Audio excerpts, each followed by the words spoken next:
Untitled Apartment 5B.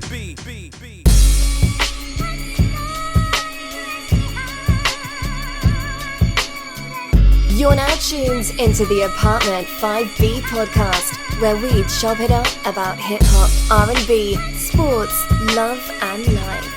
Hosted by Kill. Hear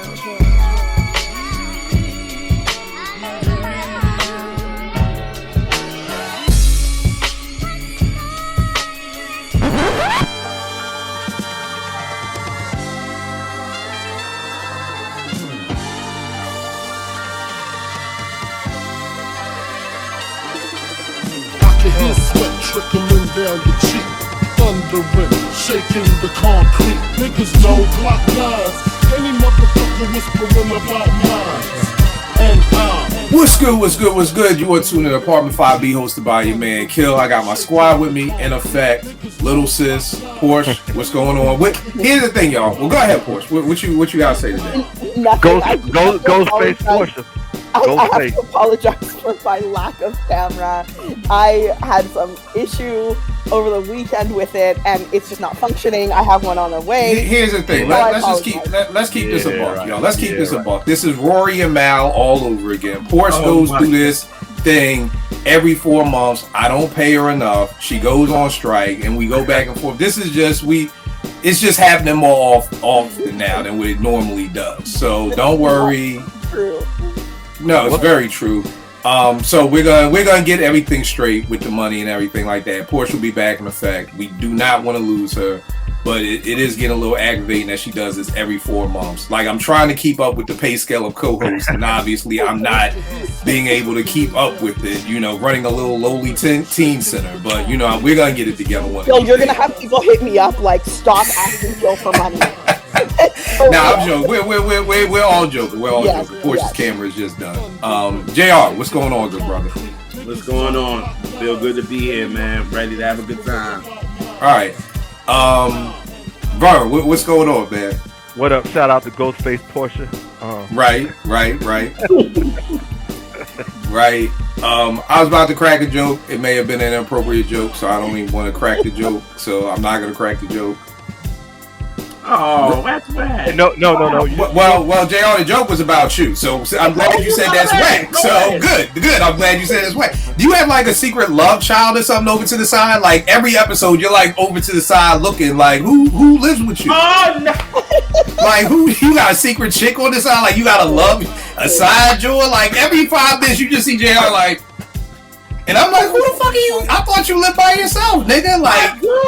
My best friend is in Nikita's here. That's why. Oh, okay. What's up, Nikita? I don't know. I'm like, yo, who the fuck do this nigga keep looking to the side for? Nah, cause she's over there working. So her internet is down. So okay. I said I didn't know JR got a little side piece over there. Don't want to say nothing to nobody about it. I would have been showing y'all. I don't give a damn. Like, nah. Okay. I didn't want to put it out there. I didn't know. Maybe you didn't want to know the world that you got a side piece. What you say, Porsche? I said he would show us if he had a side piece. Like, right. He like, yeah, everybody, hey, come meet Shaquana. This is my little side joint down here. I met down Baltimore Street. You know what I mean? He met it down Baltimore. If you know about Baltimore Street, you know that's a strip club. So, you know, he met Shaquana down on Baltimore Street. So, you know what I mean? He would have showed us the side piece. So, you know, it's all good. Me and Porsche just went through this whole argument on live about whatchamacallit, the whole slaughterhouse hoopla. And I was like, yo, it's not Joe Budden's, it's not Royce and nobody else's place to talk about Joe Budden stuff. And then at the end of the podcast, I'm like, and everybody, Porsche's in grad school. And everything I just was fighting against, like, that ain't your business until I just did the exact opposite. So I ain't want to just do that. Well, what's going on, good brother, man? How are you today? All right, no doubt, y'all, no doubt. It's been a long week for everybody, so we just trying to get pumped up, you know what I mean? Trying to get pumped up for the show. Vern has a hat store behind him. Bruh, is this rack new? I've never seen this behind you before. I just got it, and it's actually my grandfather, I heard, Oh, that's dope. I heard stories about him in his hat game. And the last time I was in Gary, my grandmother told me to look in the closet. And I don't know if y'all can see that picture, but she still has 3 of his hats, man. Oh, that's dope, man. Yeah. So last time I was with my man where I get some of my hats from. I was like, man, I just need to get a rack because there's too many hats in the boxes and crap. So yeah, I just bought a rack.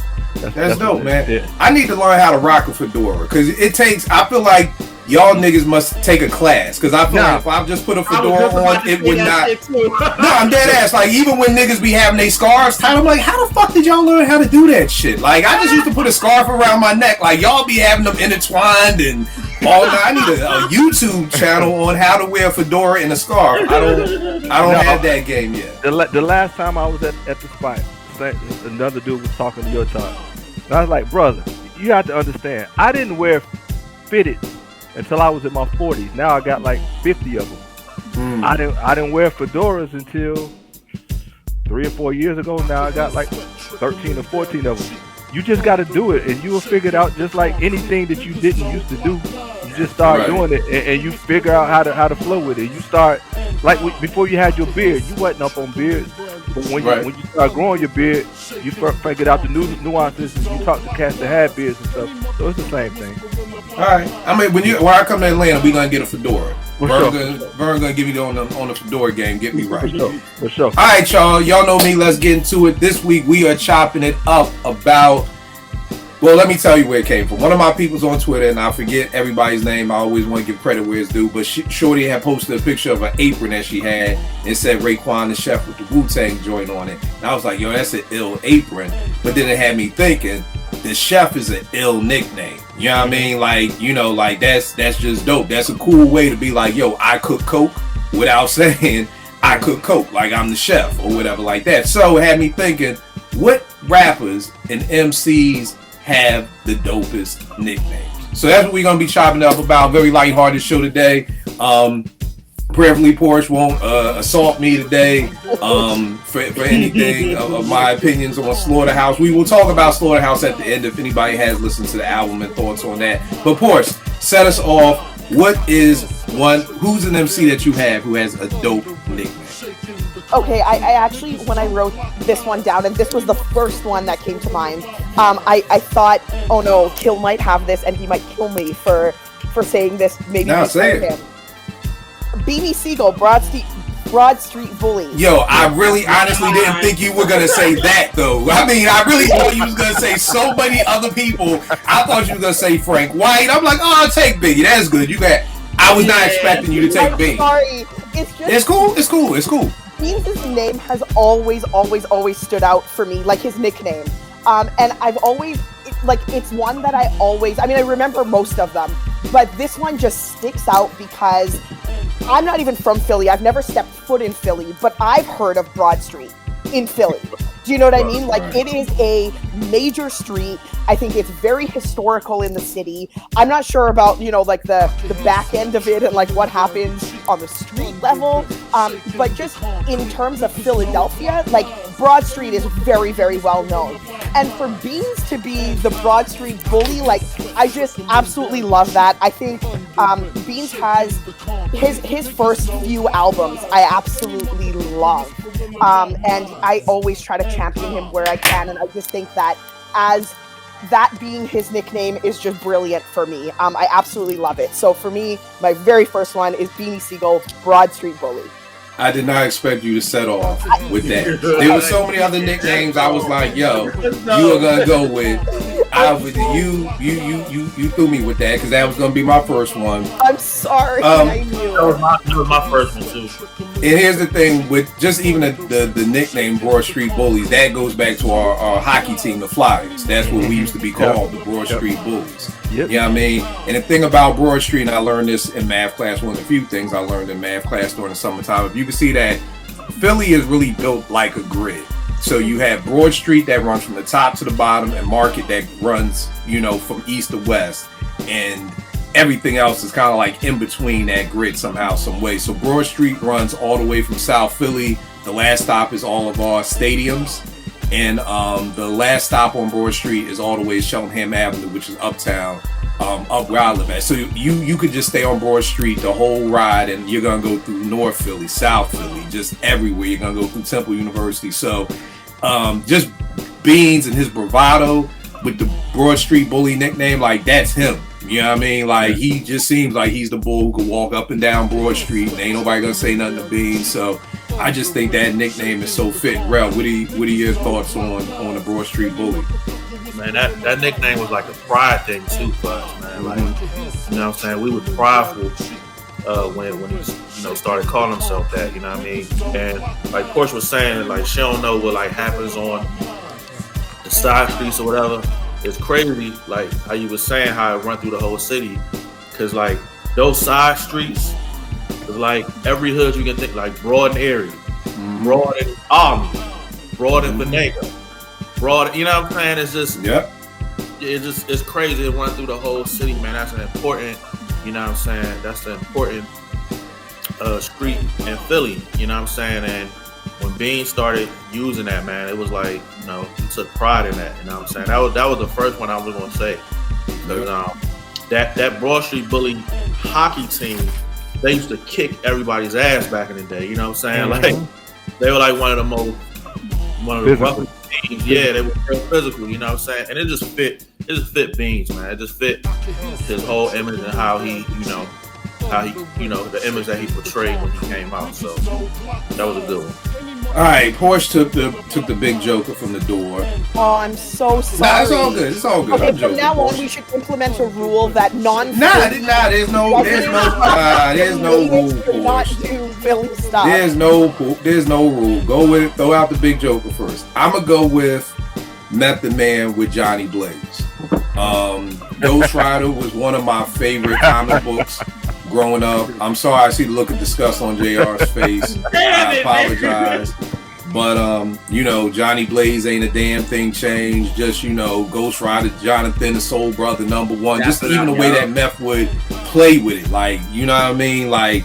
And then, like I said, just and everybody watching, I kind of told everybody if you could keep it the 2 nicknames from the Wu, because everybody in the Wu kind of has an ill nickname. You literally could just go through the whole Wu and name 5 of them with 5 of the dopest nicknames. So I got a question about Method Man. So wasn't his nickname also like Method Man too, though? I don't know if his nickname was because I remember him too. in a video like when Wu-Tang did like this video. He was like, "There's one method to my style." That's like he got the name. I don't know. Oh, you mean his nickname be not Method Man 2, but just being Method Man? Right, yeah. I mean, I always just looked at that as like that's his rap name. You know what I mean? Okay. So you have some people. Well, you know what? It's a good damn question. No, I'll give you an example. I'll give you somebody else who I'll give you a side piece that I was going to throw in here. Okay. Q-Tip, the abstract. That's one of mine. That was another one. I'm not doing anyone anymore. Like I'm done. Well, here's the great part about it. We all just going to chime in together on the one that we're talking about. So Q-Tip, because I got what you're saying, because if you have Method Man, because I'm thinking Raekwon the Chef. I don't know if that's Ray's real name. Is Raekwon's real name Raekwon? Chef Raekwon. His name is like, well, I mean, when he goes to do his taxes, his name is Raekwon. when he goes to do his his name is probably Clarence Williams or something. Right. So I didn't know. It's Corey Woods. Corey Woods. See, I had no idea. Watching the Wu-Tang thing, what was his name? Shaolin? Or I don't know. Maybe I'm mixing up things. I'm mixing up the Get Down with Wu-Tang. Yeah, I'm mixing up a whole lot of stuff. What you talking about the Get Down? Yeah. Right. I done mixed up. Everybody watching, it's been a long week for me. Okay, so if this is the episode that people want to come in and be like, "Kill, you're wrong. I'm gonna be wrong a lot tonight." So just bear with me for the night, y'all. So, all right, because I was thinking if Ray is his real name, then his nickname would have been that. So I don't know. I just always looked at Method Man as that was his rap name. But then you have rappers who have a rap name like Q-Tip, because his real name is Jonathan Davis, but his nickname is the Abstract.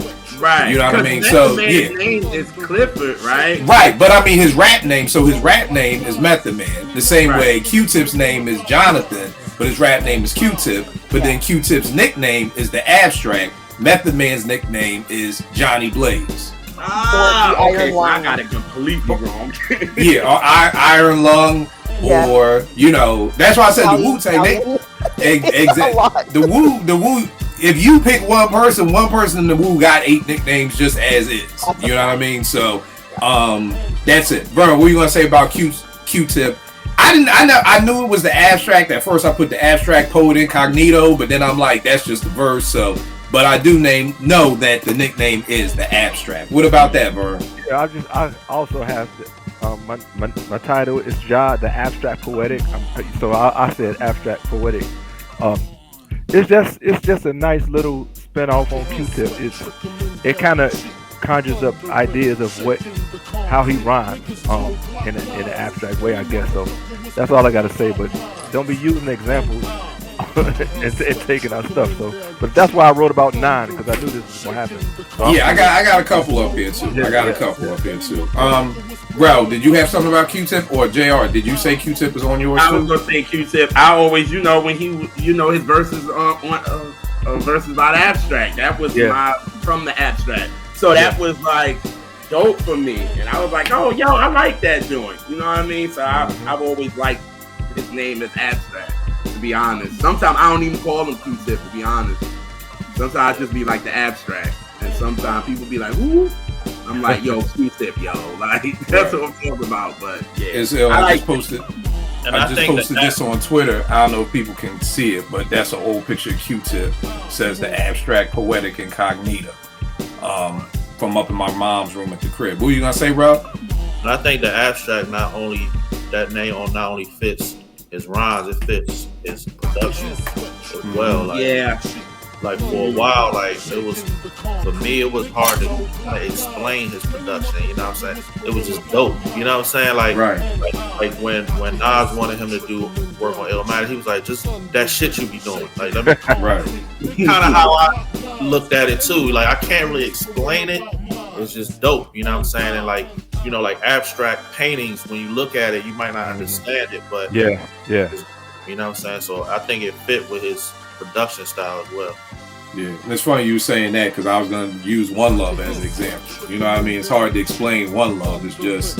But your man Roots, he explained that on that show that he was on really well, that I didn't even think about the xylophone being the instrument of love, and he used that in One Love.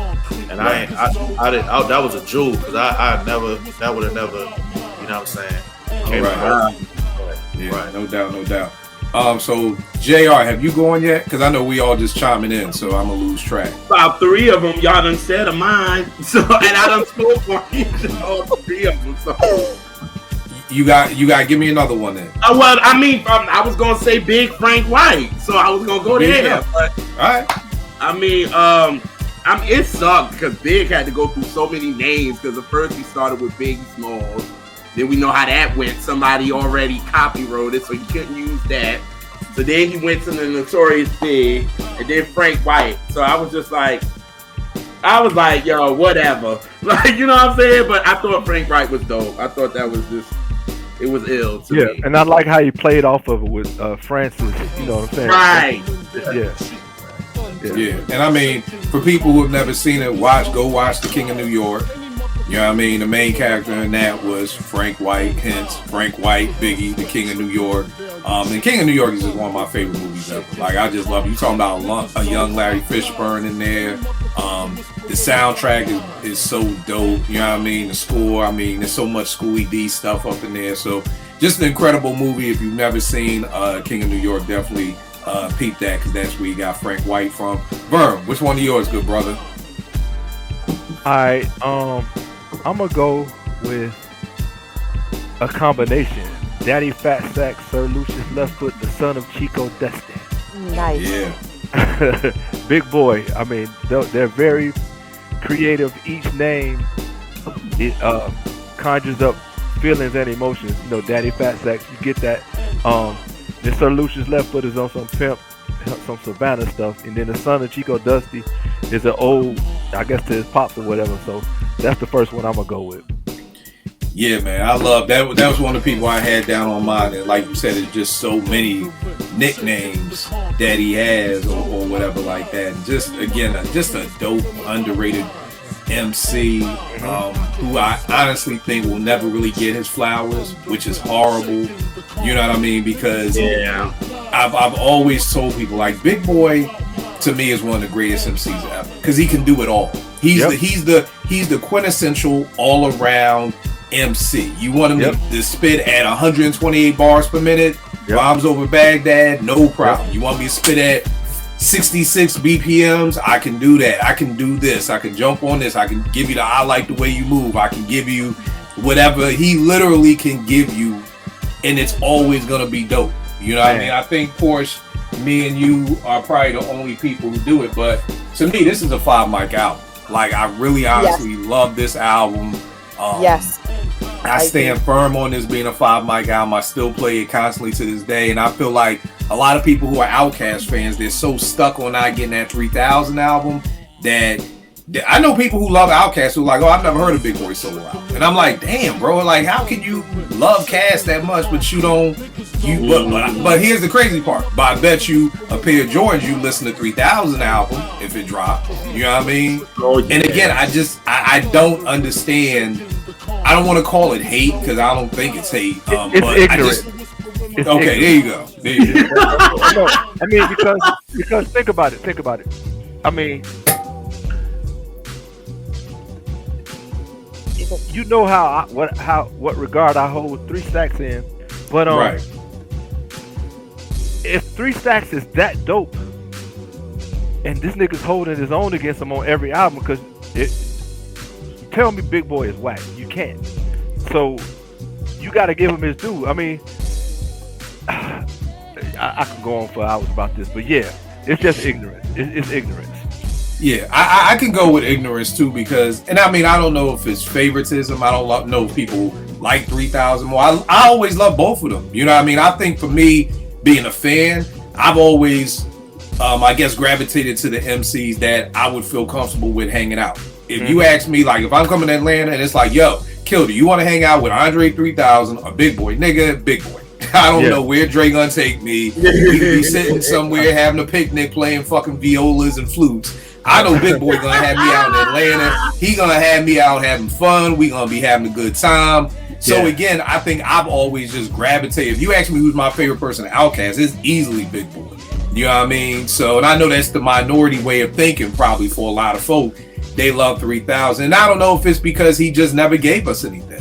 You know what I mean? That maybe Andre's because I don't know, but is it the fact that maybe Andre might be the better artist than Big Boy?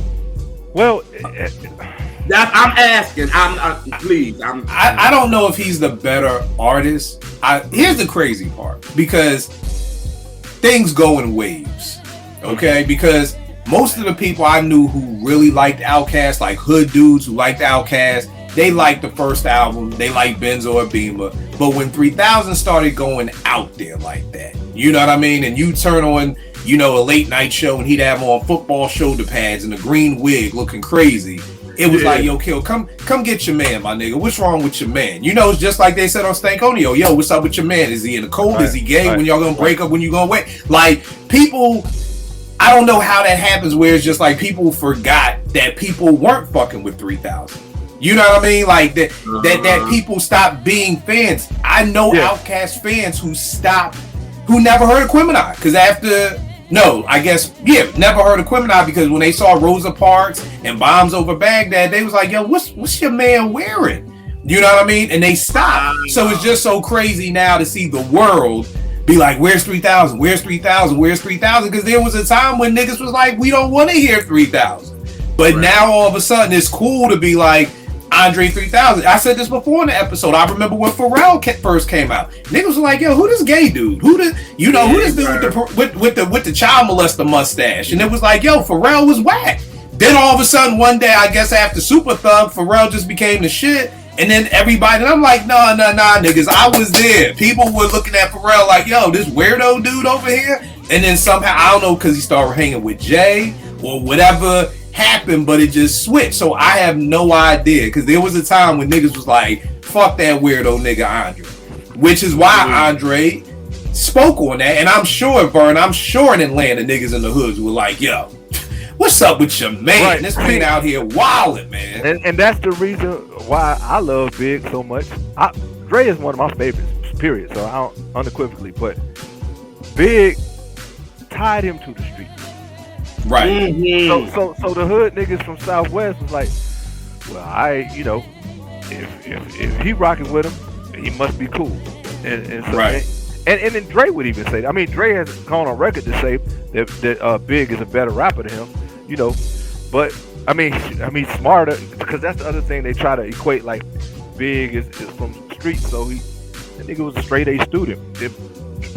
Dre dropped out of high school, so do the knowledge on it. But I think it comes down to this one gotta go mentality. Right. Why they both I can't remember you talked about that a lot. Yeah. Why they can't both be dope for different reasons? Right. I mean, because think about it. If you had just, who was it? Chris Lighty talked about this on the Tribe thing. Like if it was just a group with Q-Tip, they'd be in outer space somewhere, and Phife pulled them back down to the normal realm. Yeah. And that's what Big did for 3 Stacks. Pulled them down back to where the mere mortals can get with it. So that's why they were such fans of each other. Now it makes sense. What you gonna say, Rob? I kind of had like a theory on like how that whole divide started happening. Like, to me, I think it was, and correct me if I'm wrong, Vern, because you're there. The Love Below album, and with what was the first part? It was Speaker I like the way you move. Yeah, Speaker Box Love Below. Speaker Box Love Below. I think that was one of the things, because I mean, people love the Love Below, right? And also the features. You said people love the Love Below? Yeah. Okay. Like in comparison, not us, but I'm talking about the masses. Yeah. Like the Love Below more than they like Speaker Box. And then that album went freaking diamond. And then the features started happening where Andre Stacks was on everybody's song. He was getting on features and killing it, but not giving you an album. So like that demand, because I think if he would have gave you albums, I don't think that the demand would be as crazy as it is now. I could be wrong. That's just a opinion of mine. Like, I just feel like he was giving you that and he killing it, and then you like, well, we want to hear this, and he just don't give it to you. You know what I'm saying? It's the Sade effect. Right. Make them miss you. And so whenever I give you anything, oh my God. I mean, he killed the features for sure.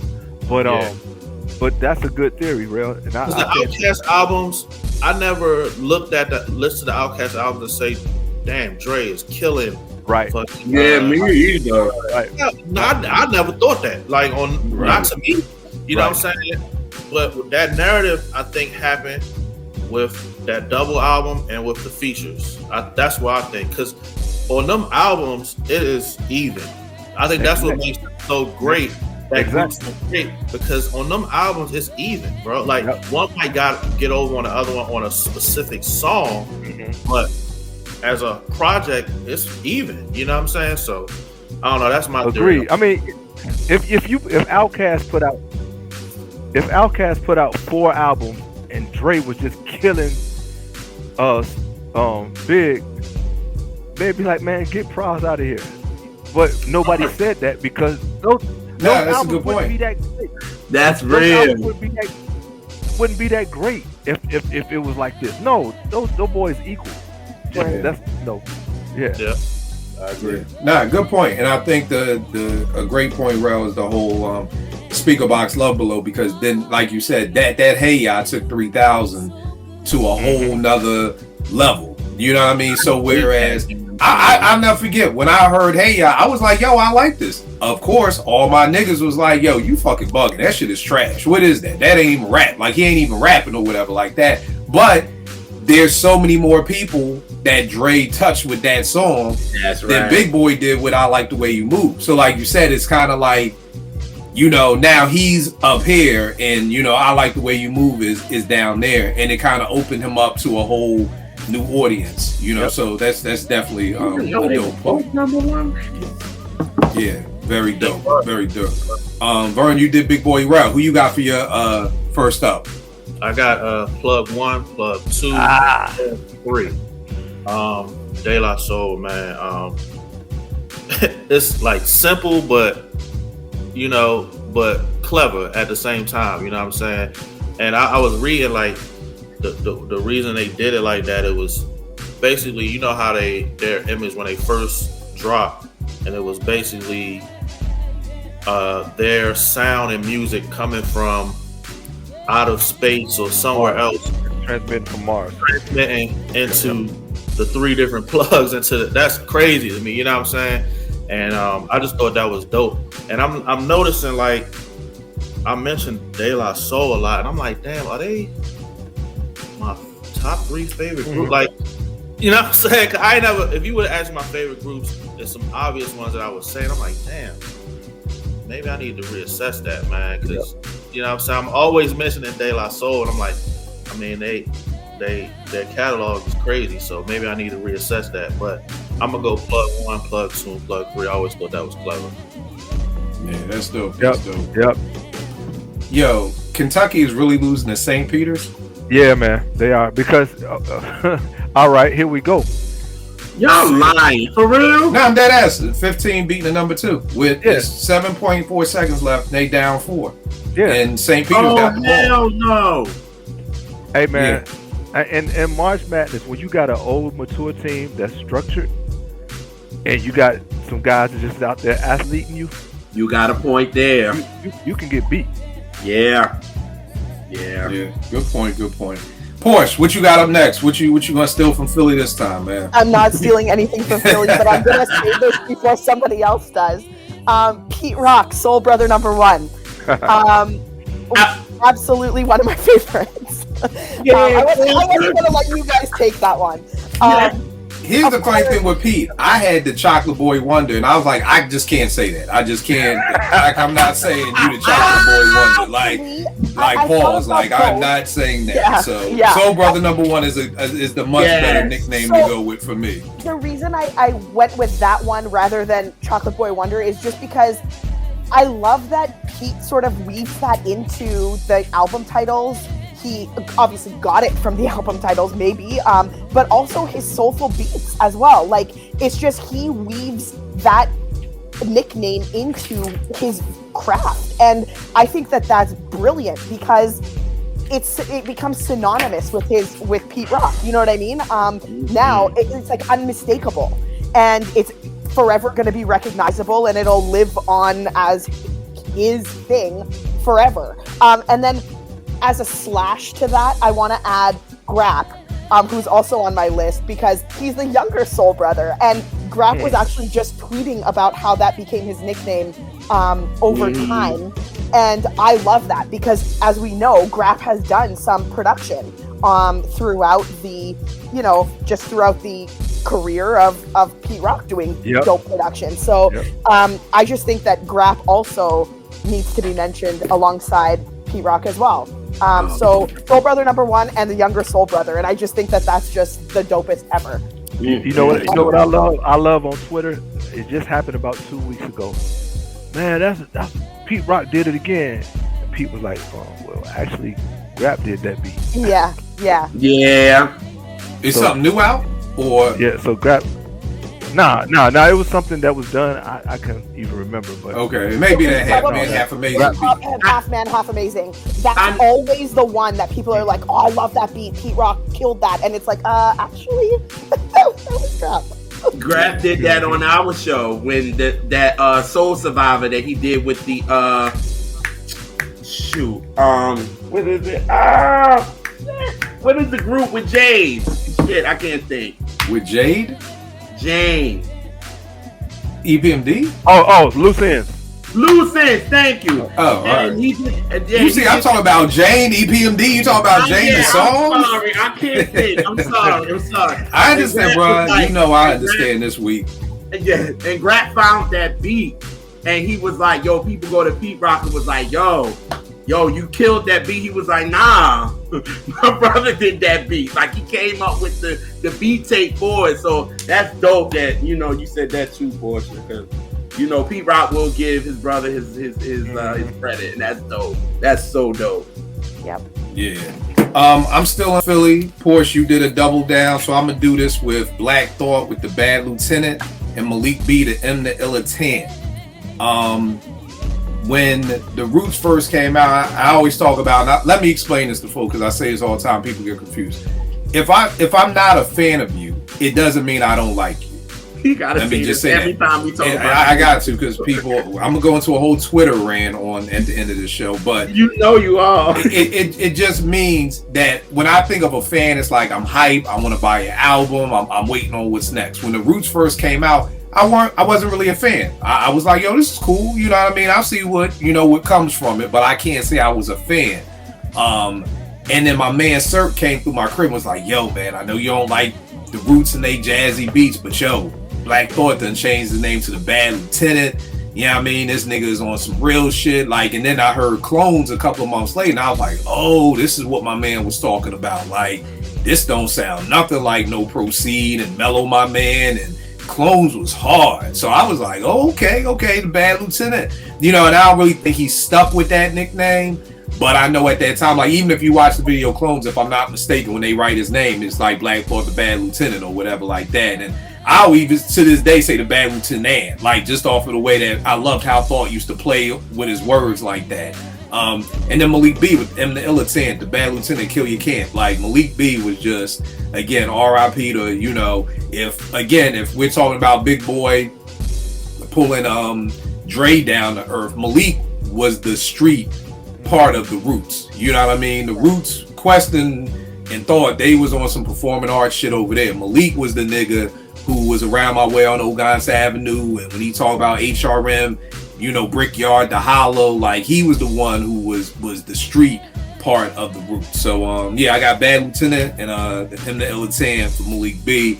Gerald, who you got up next, good brother? A lot of y'all said, but I want to go back to Pete Rock because that Soul Brother #1, I understand it so much.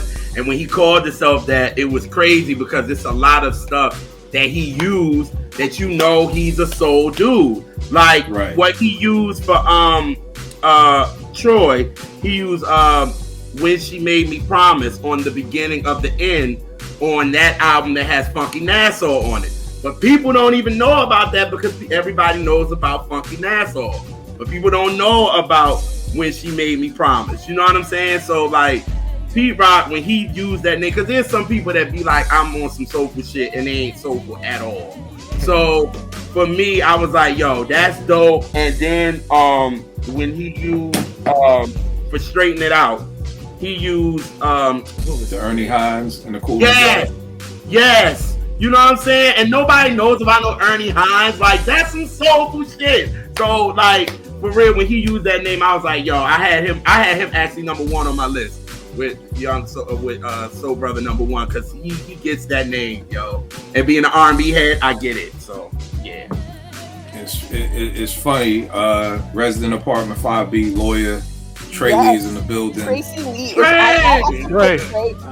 Trey's gonna have to charge me a retainer. I swear to God. Like, I read things and I'm like, Trey, we need to discuss this. We need to get to the nitty-gritty of this case. The industry is a mess. Tracy Lee, it's very good to see you. Good to see y'all too, man. All that to say, it's good to see you. It's crazy, Trey. I talked about you on the last episode. Our episode is coming out on Sunday. Oh, okay, that's what's up. Yeah, because it's the part that somebody getting. I know how you say on here. You be like, "Yo, say it."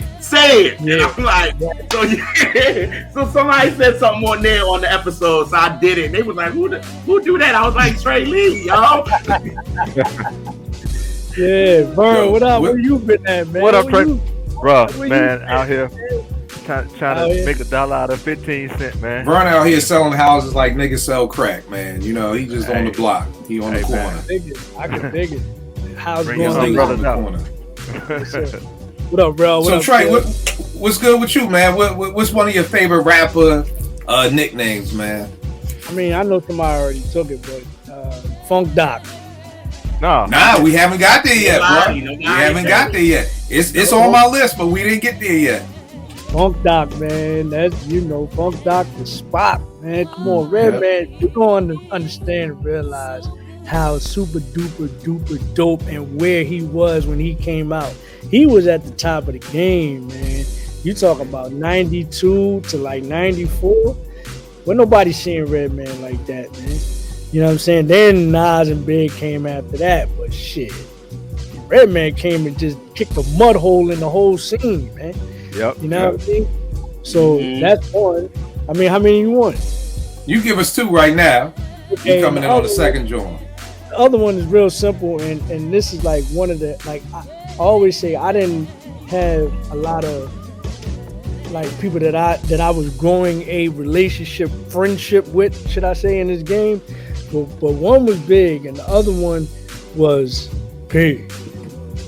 Just that's P. You gotta say it like that. You dig? Right. P. That's it, man. You know what I mean? Everybody know who that is. Yep. You know what I'm saying? So yeah. You know, That's dope. That's dope. I don't even know, where did we leave our JR? Did you go? It's on Burn. So it's on Burn. All right, I'm gonna go with an unsung one, but this is a dope nickname and it befits him. Bumpy Knuckles. That was on my list. It's a good joint. That's a good one. That's a good one. Nice. Yeah. Freddie Fox is no nonsense. You don't want to run up on him. But the crazy thing, if I ain't mistaken, did he write What a Man? I want to say he did. He did go straight with a man. He did. That's crazy, right? That's crazy. Right? Hey, get that money, bro. But nah, Shout Bumpy out to Knuckles, Freddie man. I like him, and I really love that name for him. It's befitting. It's funny. I always tell people, Freddie Fox, and MOP. They're like the two, like, groups that like nobody has ever beefed with. You know what I mean? Like, those are just like you just don't want no smoke. And you think with MOP, you know, they were on Rockefeller, and everybody on Rockefeller, somebody was taking shots at somebody when it all split up. Nobody took shots at MOP. Same thing with 50 Cent and the G Unit. What's up, Trey? I got a funny. I ain't mean to cut you off, but I got no. About Bumpy Knuckles, Freddie Fox. So this and you'll like this one, Kill. This was back, you know, when my name was L Rock. So, you know, This was around the time where people had props. You know, I seen cats walking around with machetes. Seen cats walking around, you know what I'm saying? Like, cats had props. So one of my props was a sludge hammer, you know, for the whole rock thing. You know what I'm saying? It's corny now, but I had a sludge hammer. Yeah, you know what I mean? It was probably corny then, but nevertheless, I was on stage with the sludge hammer. I performed and all that. When I came off the stage, Freddie Fox comes up to me, you know, and Freddie Fox, he could be imposing a little bit. So he came to me and was like, yo, I really like that sludge hammer. So let me have that. A what? I looked at him like, all right, I know who you are. Right. And all that. No, you can't have my sludge hammer.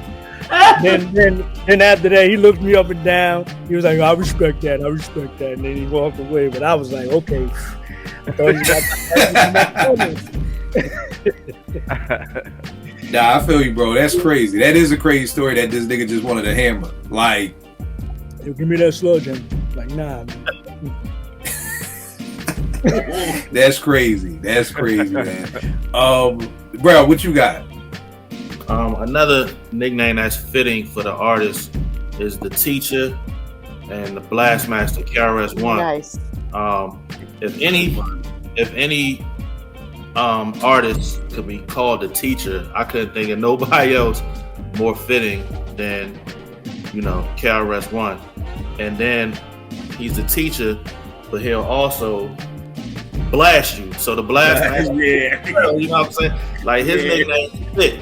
Like, he can teach you, but if you step out of line, you know, he'd get you out the way. So I think both of those nicknames fit him to a T. Kind of like how Bumpy Nuts fits Freddie Fox, you know what I'm saying? I think both of his nicknames fit to a T. So I'm gonna go with the Blast Man. LRS1. Blast Man. Porsche, what you got? Oh, Trey, Porsche is on strike again because I ain't paid her. That's why her camera ain't on. That's why we we back to this all over again. It's getting insulting after a while. Porsche, what you got up next? Okay, my next one is the Green-Eyed Bandit. Eric Sermon. This is one that it's kind of like a Beanie Siegel situation for me with the Broad Street Bully. Like, I remember when I first saw Eric Sermon in a video, I was like, oh my God, his eye color. And my brother at the time was like, that's why they call him the Green-Eyed Bandit. And I was like, what? And I just thought it was great because that is his most recognizable feature. And it's the one thing that like pops. And then just the fact that Bandit is there too. I love the whole thing. It's just such a great play on, you know, that whole name. So for me, Eric Sermon, Green-Eyed Bandit, one of my favorites. It's so funny because whenever I think, because that's on my list too. And whenever I think about it, the funny part is I think about Redman saying it. The Green-Eyed Bandit can't stand it. Yeah, exactly. So it's so crazy that it's his nickname, but anytime I say it, it's gonna be a Redman in line in my head. And then it's funny, I gave that nickname to Erykah Badu because that nigga will hit. That's producer. You looking at her green eyes, it's a rap. So I actually got a mixtape called Green-Eyed Bandit. My best Erykah Badu mixtape is called The Green-Eyed Bandit. But yeah, very dope pick. Here's one that I don't know if a lot of people ever caught up on like that because they didn't say it much. Helter Skelter, Sparsky and Dutch. They said it on. He said on Fab Five, the three amigos, then Sparsky and Dutch. Yeah. And I remember hearing that, and I was like, "Yo, that's so dope." For young people watching, there was a TV show called Starsky and Hutch. Back in the day, they had this ill red car with this white stripe on the side. So Starsky and Hutch was my shit. So when he said that Sparsky and Dutch, I was like, yo, that's dope right there. But again, not a lot of folk really heard or listened to that joint. But that was one for me. JR, what you got up next, good brother? Shit, y'all done took all mine. So me coming off the head, I'm gonna say Fight with 5 Foot Assassin. Oh, that was just about the one that I was gonna do. All mine were taken, so I just came off the rip. I mean, come on, man. At first, I was like, "Yo, is he really 5 foot?" That's why I asked my pops, like, "Is he really 5 foot?" Like, he can't be 5 foot. He gotta be 5'5". Like, if 5 feet is like a midget. No, he ain't 5'5", but he ain't 5 foot. He's probably. Nah, right. That's what my dad said. My dad was like, "Nah, he like that nigga. That nigga. Here's what I look at everything. Kevin Hart. What is Kevin Hart? It's awfully close. He ain't 5'2", that big. Yeah, I get 5'2" on a good day. Yeah. Really? Yeah, he Muggsy Bowles. Yeah. Well, because I was gonna say everybody who I think is short is Kevin Hart. So Kevin Hart got to be like what? He 5'3". Yeah. Kevin Hart is 5'3". Yeah, he's super short. 5'3". Oh yeah, because my mom is 5'2". Okay. Well, then maybe he is 5 foot for all I know. Yeah, maybe it is. If he ain't 5 foot, it's close. It's close. Wow.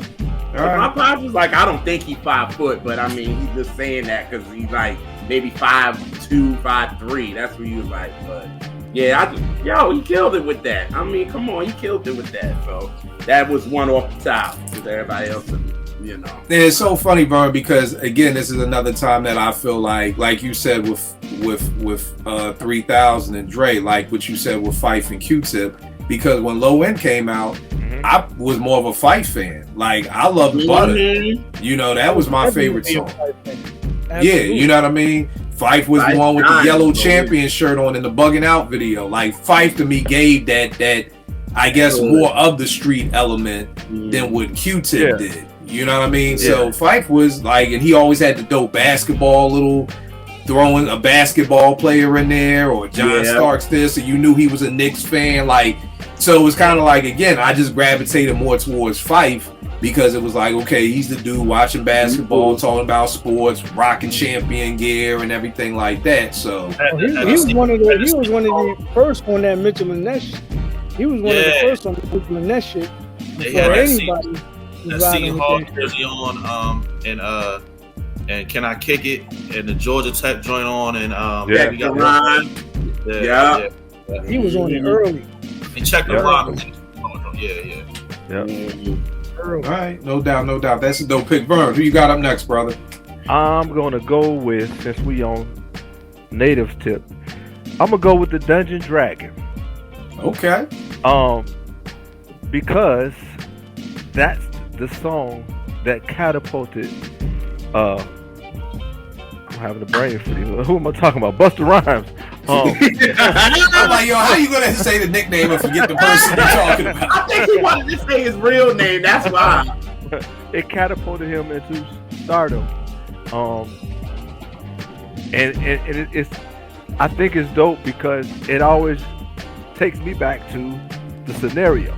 Because everybody that I knew, yo, but did you hear Busta? You know, so the Dungeon Dragon for me. All right, dope. And it's so funny because I was thinking, to do this, I had to go through my iTunes and just look at every group and be like, okay. But for some reason, I don't know why I didn't think Dungeon Dragon when I saw Busta, because I was like, yo, how don't Busta have a nickname? You know what I mean? And for some reason, I just wasn't even thinking that. Dope pull. Rel, who you got up next? I'm gonna go with the Ruler. Oh, I have that one. Slick Rick. You know what I'm saying?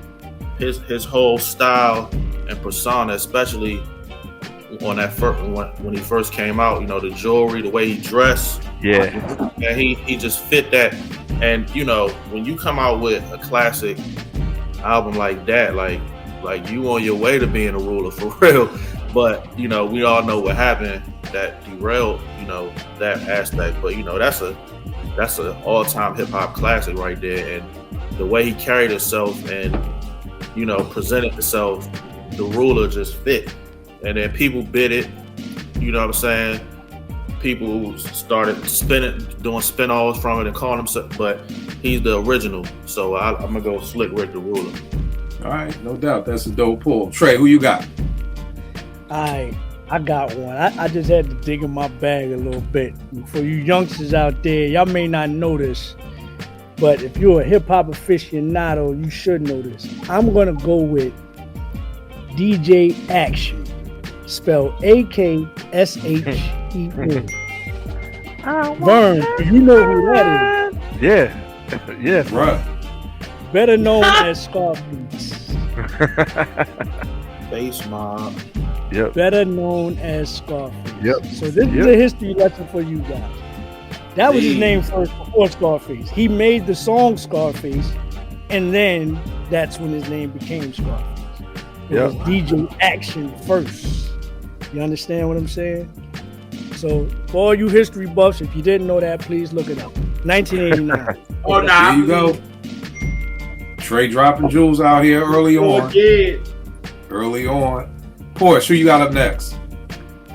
I'm gonna go with Kanye West as the Louis Vuitton Don, and I don't listen. Kanye West is an absolute disaster. Okay, like let's be honest. But you know, JR. You know when JR turn off his screen, he feels some kind of way. No! It wasn't. No, I had to sneeze. Oh, all right, because you know your shit be too coincidental. It'd be like somebody say something and then JR camera go off. I do a show where I do catch that. You really think Nah, I had to sneeze. Nah. I mean, Kanye is what it is. I get it. So Louis Vuitton Don for me, and the reason for that is because I remember, and I'm sure you guys do, and maybe it's different, you know, in the States than it was here in Canada, but I don't remember that Louis Vuitton was as sort of mainstream as it was until Kanye West sort of made it blow up like he did. I remember Louis Vuitton being, you know, few and far between. It was sort of like, you know, a brand to go after. But as soon as Kanye started like rapping about it and mentioning it all the time, it just sort of became this out of control brand that was, I don't know, it almost became watered down in a way. Like, it was just, all of a sudden, you just saw it everywhere, more so than ever before. And I think that is so fitting because he sort of inadvertently made himself synonymous with the brand. And he had no incentive to do that at the time. So for me, that I don't know that that's my favorite, but I think it's a very fitting nickname. And I mean, he obviously did it to himself, and again, he got endorsement deals later on from it. So yeah, good for him for doing that. So Louis Vuitton Don, Kanye West. I'm the Louis Vuitton Don. I'm gonna use my second Wu card right here and go with Ghostface, Tony Starks, aka Iron Man. Iron Man right here. I got one of my things. I got 1 million figures around this house. Iron Man was just my guy. To me, he was kind of similar to Batman, who me and Porsche and Jens always joke about that he has to drive to the crime scene. So Batman and stop for gas. With gas prices the way they are right now. But again, I loved it just because the name Tony Stark's Iron Man. Like my bad. What just happened with the feedback? Feedback, yeah. All right, we good now. So I just always loved that because again, Iron Man was one of my favorite joints. Damn, I forgot about this joint sitting right here in my face. Like, I really rock with Iron Man on some old, just because he was, for me, he was like Batman. He was a regular boy who had no superpowers, but was a superhero, was a rich playboy. Basically, I guess Iron Man is Marvel's Batman. You know what I mean? They're both playboys. They're both rich. You know what I mean? And I always loved the fact that Tony Stark was a drunk too. I always thought that was dope to have in the comic books. Like, he a regular dude type thing. You know what I mean? So that would be my thing. And then I know that they were supposed to have, I don't know, did they cut that part from the Iron Man movie? Did they ever leave Ghostface in the final cut? I don't think so. But they have it like floating around where he was in the movie. In the Iron Man movie like that. So I thought that would have been dope. I don't know if they cut it. I can't remember. But that's my next up is Iron Man. JR, who you got next? I ain't got nothing. I'm starting to think about R&B stuff now, but I ain't got nothing. You come back. Are there any R&B nicknames? Yeah, plenty. Give me some. I was like Isaac Hayes, the Black Moses. You got Gary Butler. You got the Iceman. You got Barry White, Maestro.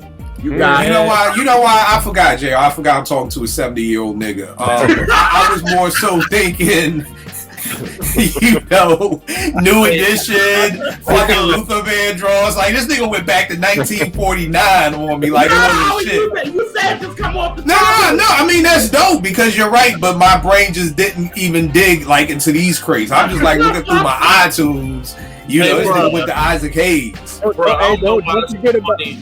But 70-year-old nigga just sound funny when you just said 70-year-old nigga. Cause JR 70. Like, this nigga done died twice and came back 3 times. So like I was there in the studio. You were there in the studio, JR. Hey, JR, don't forget about Mr. Please himself, man. James Of course. Yeah, so that's what I was thinking about, but yeah, I ain't got no more hip hop joints. All right, no doubt. What else? Was there any R&B like in the 80s and the 90s for us younger folk? For us whippersnappers around here who we can't go back to 1956. I mean, I can be funny. We call Bobby the King, right? I mean, Bobby was the king of R&B at one time, a point. There we go. All right, Bobby Brown. Well, because I'm just going through my iTunes like, damn, I can't think of nobody. Like, D'Angelo don't got no nickname. Maxwell. The voice. Who? Whitney Houston. Whitney I don't know. Yeah. She's the voice. Yeah, Nippy. I always thought Nippy. I never heard the voice. I just always knew Nippy. Oh, what? Oh no. Yeah, I never heard. I've never heard anybody. Are you serious? You never heard her be called the voice? Yeah, that's crazy to me. Wow. Wow. Never knew that. That's why I love y'all. I learn something new every day on here. Vern, who you got up next, man? This nigga really went back to 1956 with Isaac Hayes and Barry White and Jerry Butler. I love it, JR. They ain't that old. That was no 50s, really. They ain't that old, nigga. I get called old if I just talk about Jodeci. My kids be like, "Oh, that's what my grandmother listened to, Mr. Kill." I'm like, "Your grandmother? Your grandmother's 32 though." Right, exactly. You also got that point too, so you ain't never lied. Vern, who you got up next? I'm gonna go with another unsung. I'm gonna go with the Ruthless Villain. Ooh, Ren. Yes, very dope. Yes, sir. Very Yes, dope. sir. Yes, sir. Very dope, Paul. Ren is another one of them MCs who does not get his due. And super underrated. It's one of those things where, like, I always talk about, I want to study a stand. I really, there are like hip hop studies that I want to do. Like, why don't we just with Trey? We just talking about Big Boy. Like, I never think Big Boy will ever get the props he truly deserves. Like, people will say, "Oh, we love Big Boy, we give him his flowers," but I never, and Ren, I never think Ren will get the props on Niggas for Life. Ren put on a surgical 101. If niggas remember when Elijah won the chip and he literally put on a fucking clinic against David Robinson up against all the sinners, that is what Ren did, an MC clinic on Niggas for Life. Like, blacked out on every song on Niggas for Life. And people just act like that shit didn't even exist. Because like they do all the time, they went into the album with their fandom. Ice Cube, Ice Cube wasn't there, but with their fandom, and not realizing the skill that was displayed by Ren. Right. And there's also, he just was in the cut. Easy was a short one with the boys. Right. Ice Cube was Ice Cube. Right. You knew Dr. Dre did the beats. It kind of was like Ren and Yella, but, and no disrespect to Yella, but it's like, Yella, you back there, but Ren, and especially when Cube left, Ren stepped up and like just rumbled everybody dolo, in my opinion. You know what I mean? Imagine if Ren wasn't in there when Cube left. Oh my goodness. Oh, if it would have just been Cube, Dre and Easy, even with DOC writing for them, that wouldn't have been nowhere enough. Like, Ren held them down. Yes. Like nobody's business. The real ones knew. 3 Stacks knew. Yep. Yeah. You know what I'm saying? The real ones knew. You know what I'm saying? Yeah. Nah, you never lie, but that's a dope pick with the villain, man. That's a very, very dope pull right there, man. Rel, who you got up next? Is this the last one? Or nah, you got 2 more. Alright. I'm gonna go with AZ Sosa, and I'm gonna go with that for the main reason is everybody picks like these mob nicknames, and they always pick somebody that got killed. You know what I'm saying? They always pick somebody that the ending of it was just bad, like got smoked. You know what I'm saying? Sosa was that dude. Like, Sosa was the man. Like, he the one that killed them. You know what I'm saying? Like, I think like people, when rappers pick these names, they just, I don't know. They don't know what they be thinking, man. Like this dude was a snitch at the event. You know what I'm saying? Like, they don't even be knowing. You know what I'm saying? I just feel like out of all of them, like, even I think Push said it.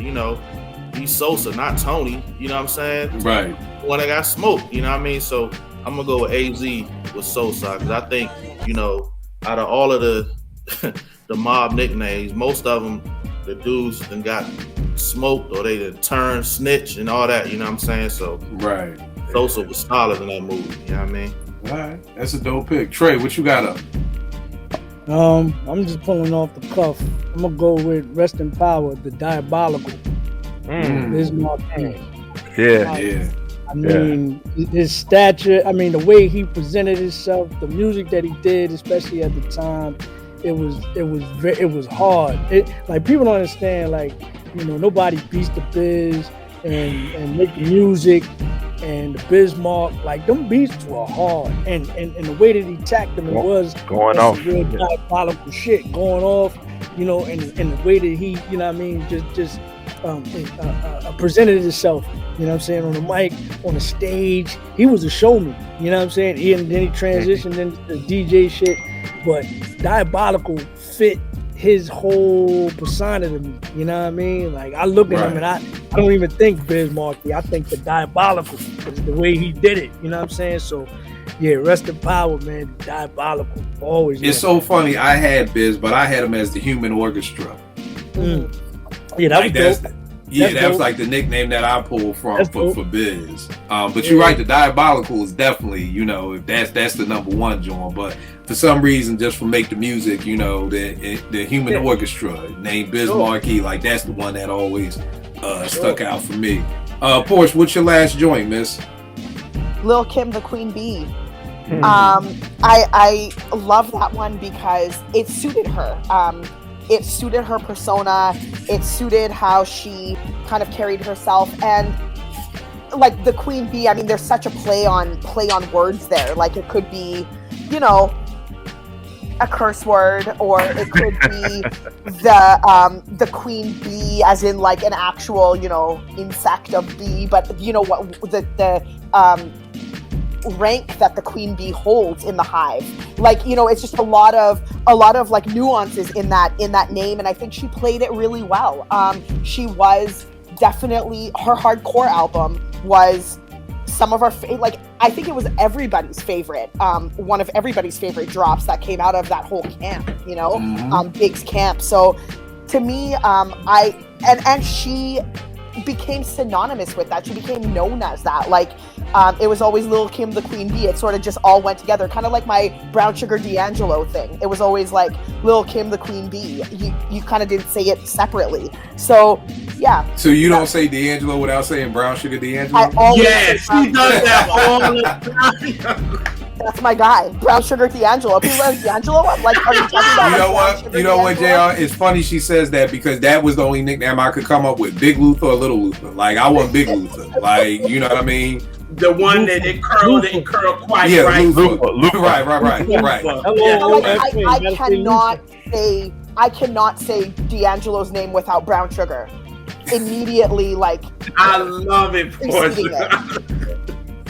No doubt. The last joint I got.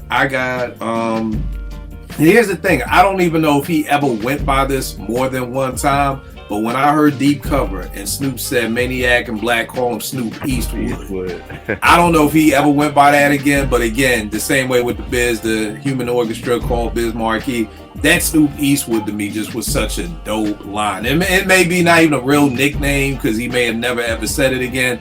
But I just know for me that Snoop Eastwood just really, really stood out for me. So that's my last joint. JR, I know you've done. Any more people from 1922 come to mind? Chubby Checker. Okay, B. Okay. Bro, you got anybody else? Yeah, we've mentioned his name, but nobody has presented it as one. So I'm gonna go with 3 Stacks. He went from Andre to Andre 3000, and then shortened it to 3 Stacks, and that's what I call him. And it's dope because you know exactly who I'm talking about when I say 3 Stacks. So I'm gonna go with that. All right, Rel, what about you? I'm gonna finish in Philly. I'm gonna go with Eve, Pitbull in a skirt. Nice. Very fitting, and she's ferocious on the mic, but she's still a female. You know what I'm saying? So it balance out. You know what I mean? So I'm gonna go with that one. You know what I hate about the game is that you have all these MCs who, because of the way the label marketed them, people never know how much of a beast they really are.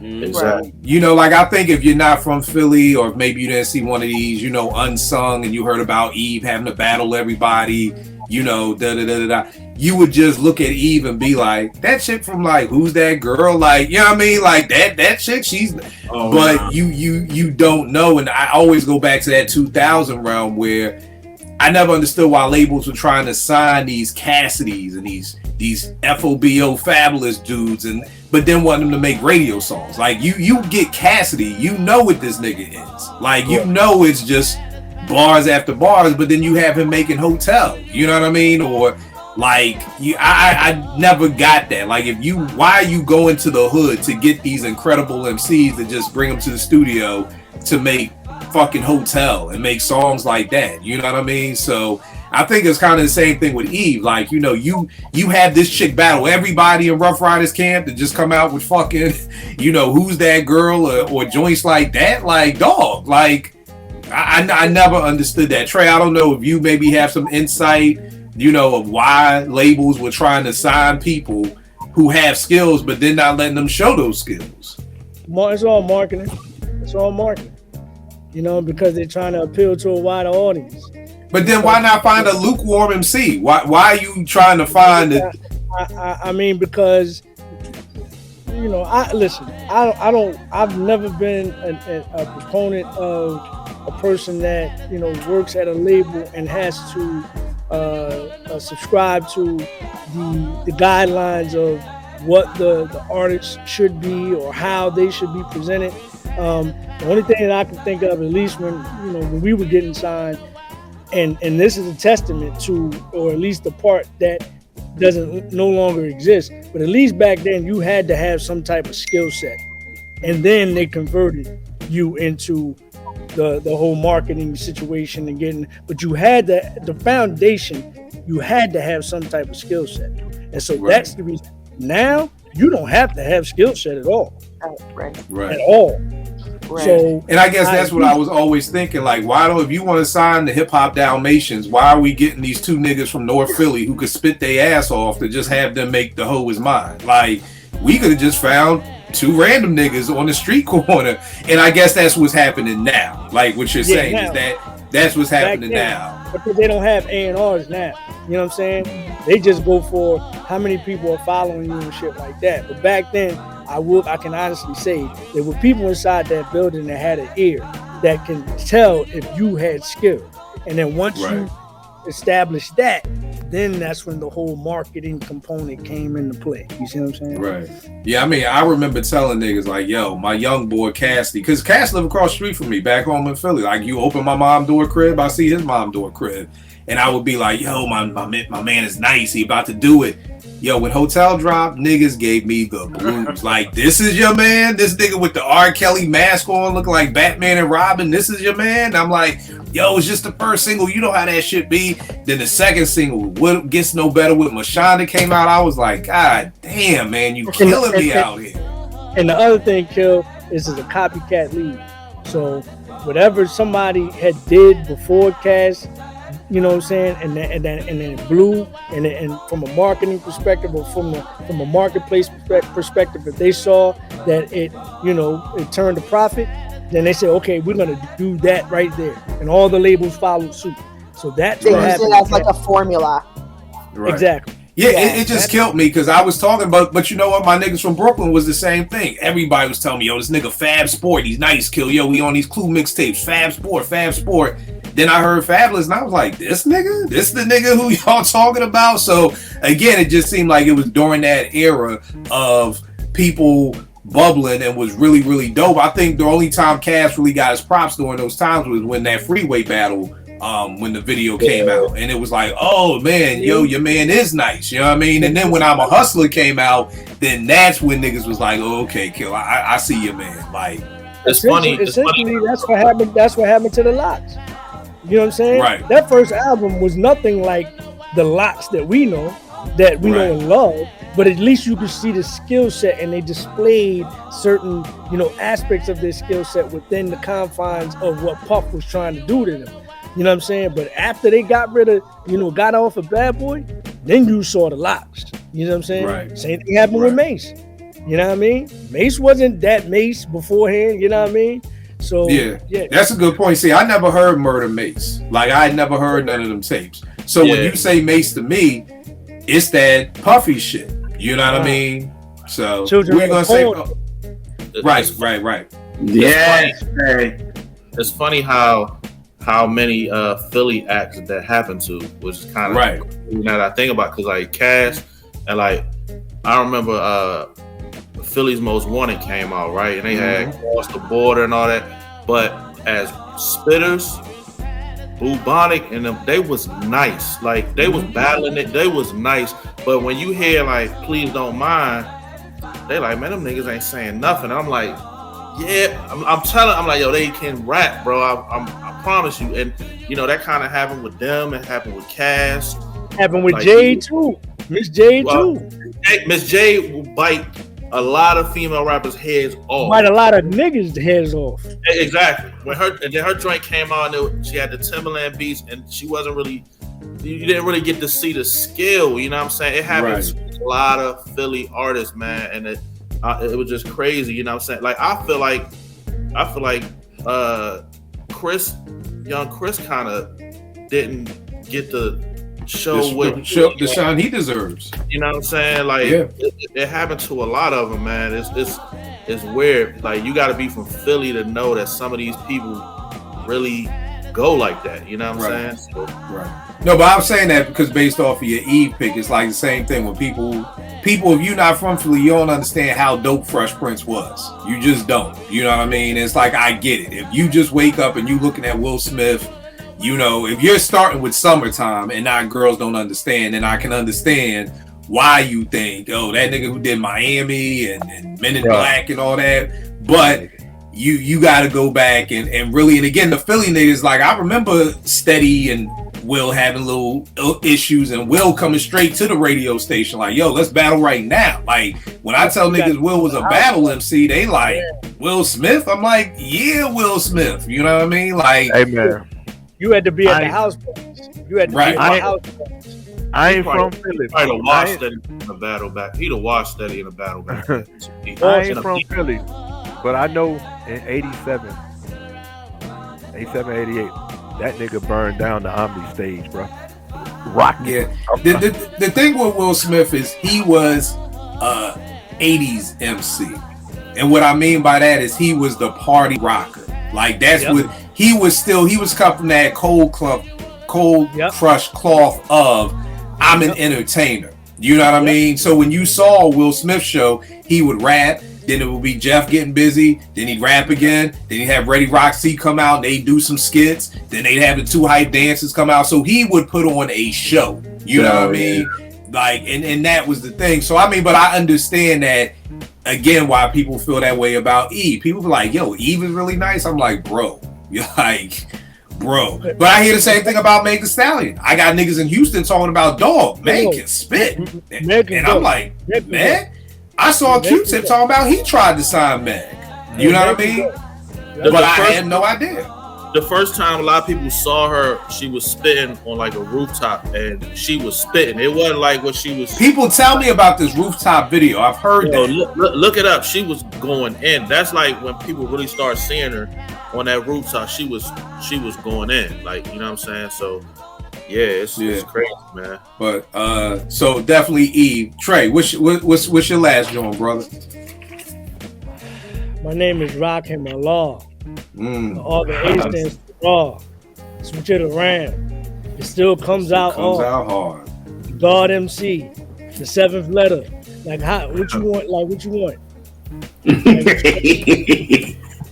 Yo, you know what's bad, Trey? This is the worst part. And I think, Rel, I don't know if you were gonna touch on this, but it's funny. I'm always just first thing that come to mind, like in those like shrink tests, and they show you the little ink splat. It's like, what do you see? When I hear God MC, the first lyric that comes to mind is God MC, me, Jehovah. Oh Lord. I know. I'm not saying it's right. I'm just saying that the first when you say the God MC, that is the first bar that comes to mind. You think that's and even though we only like 4 years apart. You think that has something to do with it? Oh no. I know it's Rakim. I know it's Rakim. I don't know why that's the first line that comes to mind because we're gonna have to sit you down, man. Like sit me down, man. Something's wrong. Now I'm ashamed. Now something's wrong, man. I don't know, man. I don't know. I need to listen to some Airbnb Rakim for the next 18 hours, man. Like for the 18th letter, I need 18 hours of Rakim to get this shit out of my head. But I didn't know, Ralph, you were touching on that with the ruler because that's what Jay was trying to go with. With the ruler too. So that's where my mind was going with that. My mind was going right there. But so you got the 7th letter and the 18th letter. You know what I'm saying? Right. You got the G for God and you got the R for rock. Like, you put it all together, man. I mean, it's self-explanatory. But we're gonna sit you down. Yeah. We're gonna sit you down. Porsche, you got any extras? No. You don't have extras? I know, I don't. I don't have extras. It is a cold day in hell. I know, it's because when Porsche sticks to 5 things. I know. Yeah, for real. For real. Hey, Porsche, you ain't got no more. She don't got nothing, bro. For once. She had me wondering about the Canadian educational system. Oh my god! Can they count up there?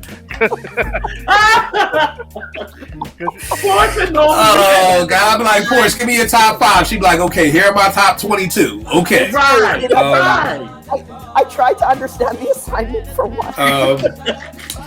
The only person I got left, I got PMD to Mike Doc, Guru Baldhead Slick, and CL Smooth to Carmel King, and a Tech from Smith & Wesson, Smokey Lie. Those were the joints I had left over. Vern, you had some?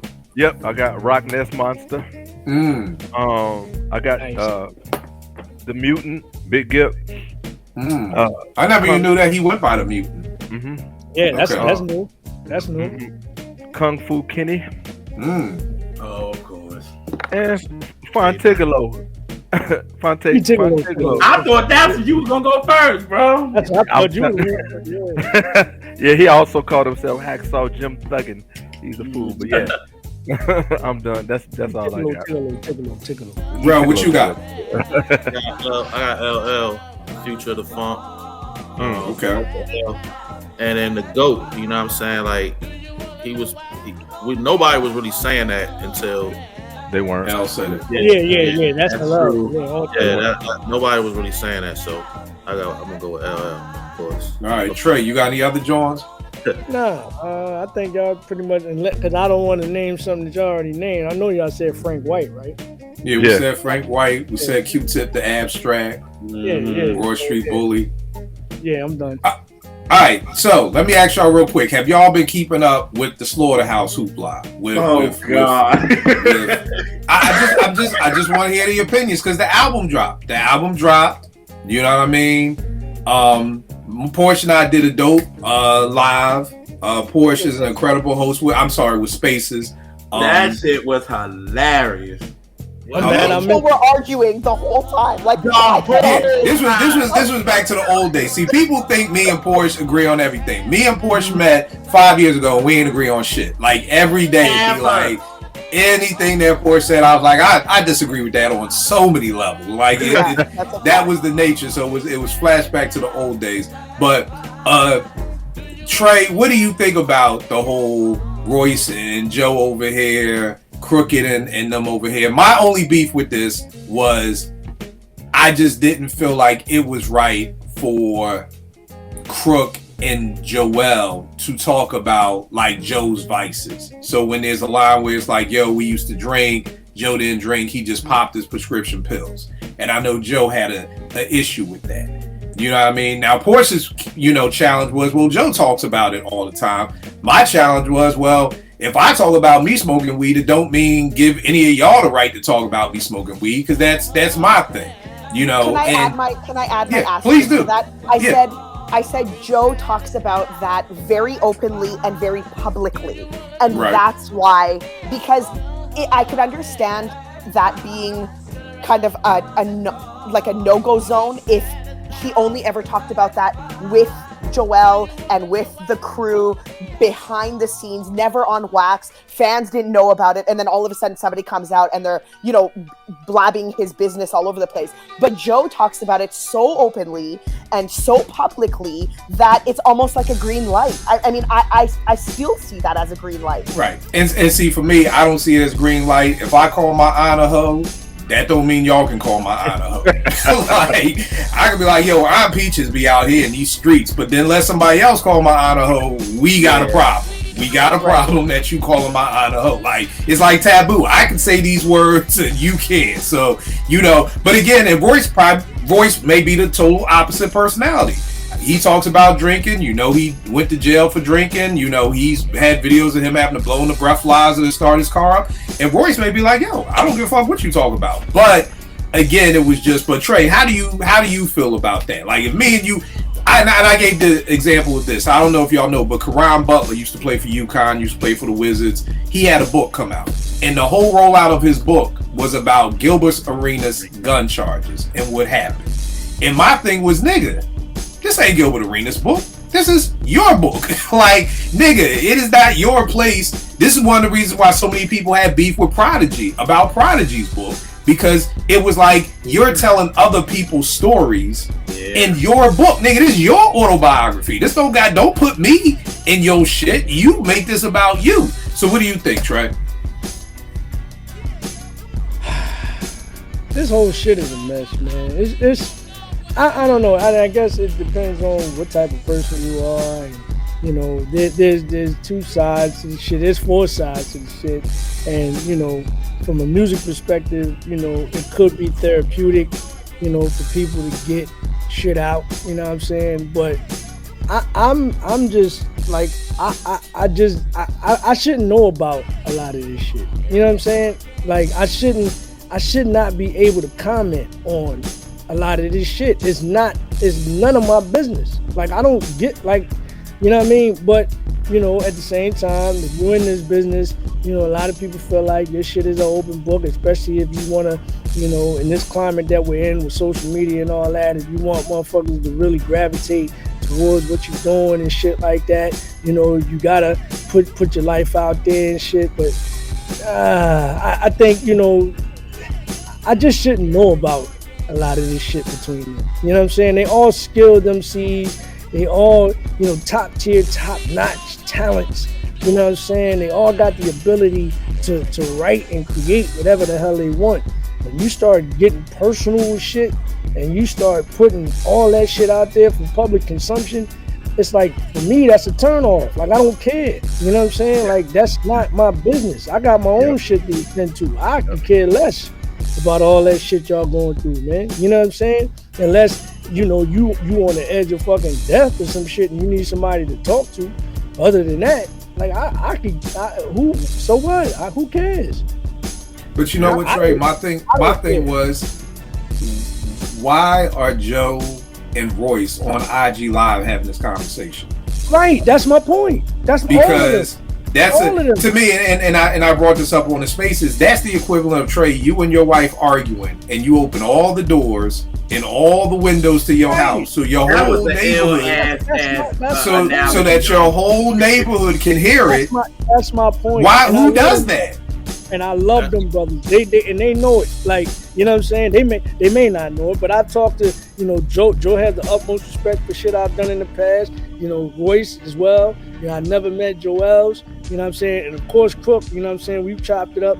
You know what I mean? I got the utmost respect for all them brothers as MCs and as talents and shit like that. But I don't. Y'all should have left that shit behind closed doors amongst y'all four and squared that shit up or split apart and never mess with each other ever again. So we should not be talking about Period. Vern, what do you think? It's some old zesty biatch stuff, man. I mean, for real. I mean, that's some Real Housewives, you know, reality TV type stuff. Y'all hard body MCs. Like Trey said, I don't want to know about. I don't care who you dating, what you wearing. Give me bars, and I'm like, shut up and dribble, shut up and rap. That's all I want to hear from you. And that's not to diminish if you have thoughts about other stuff, but you get the point of what I'm saying. That ain't hip hop. That's just me. Right. Nah. Ro, what about you? Fact.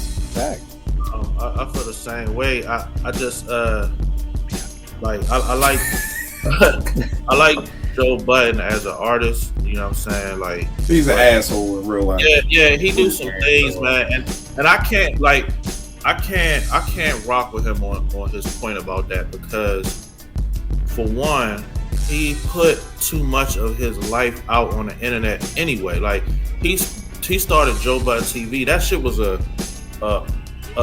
look right into his personal life. And he really is one of the people who has pioneered connect on the dots of that. Even before Love and Hip Hop. I mean, just his Joe Budden TV. He was actually the one that really created that. Right, and people don't give him the props for that. But being that comes with comes with some negatives as well. You know what I'm saying? And also a point, I can't remember which one of y'all made it.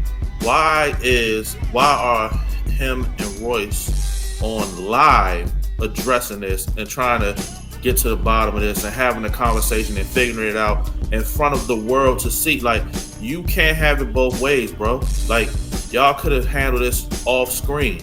You know what I'm saying? You handled it on screen for a reason.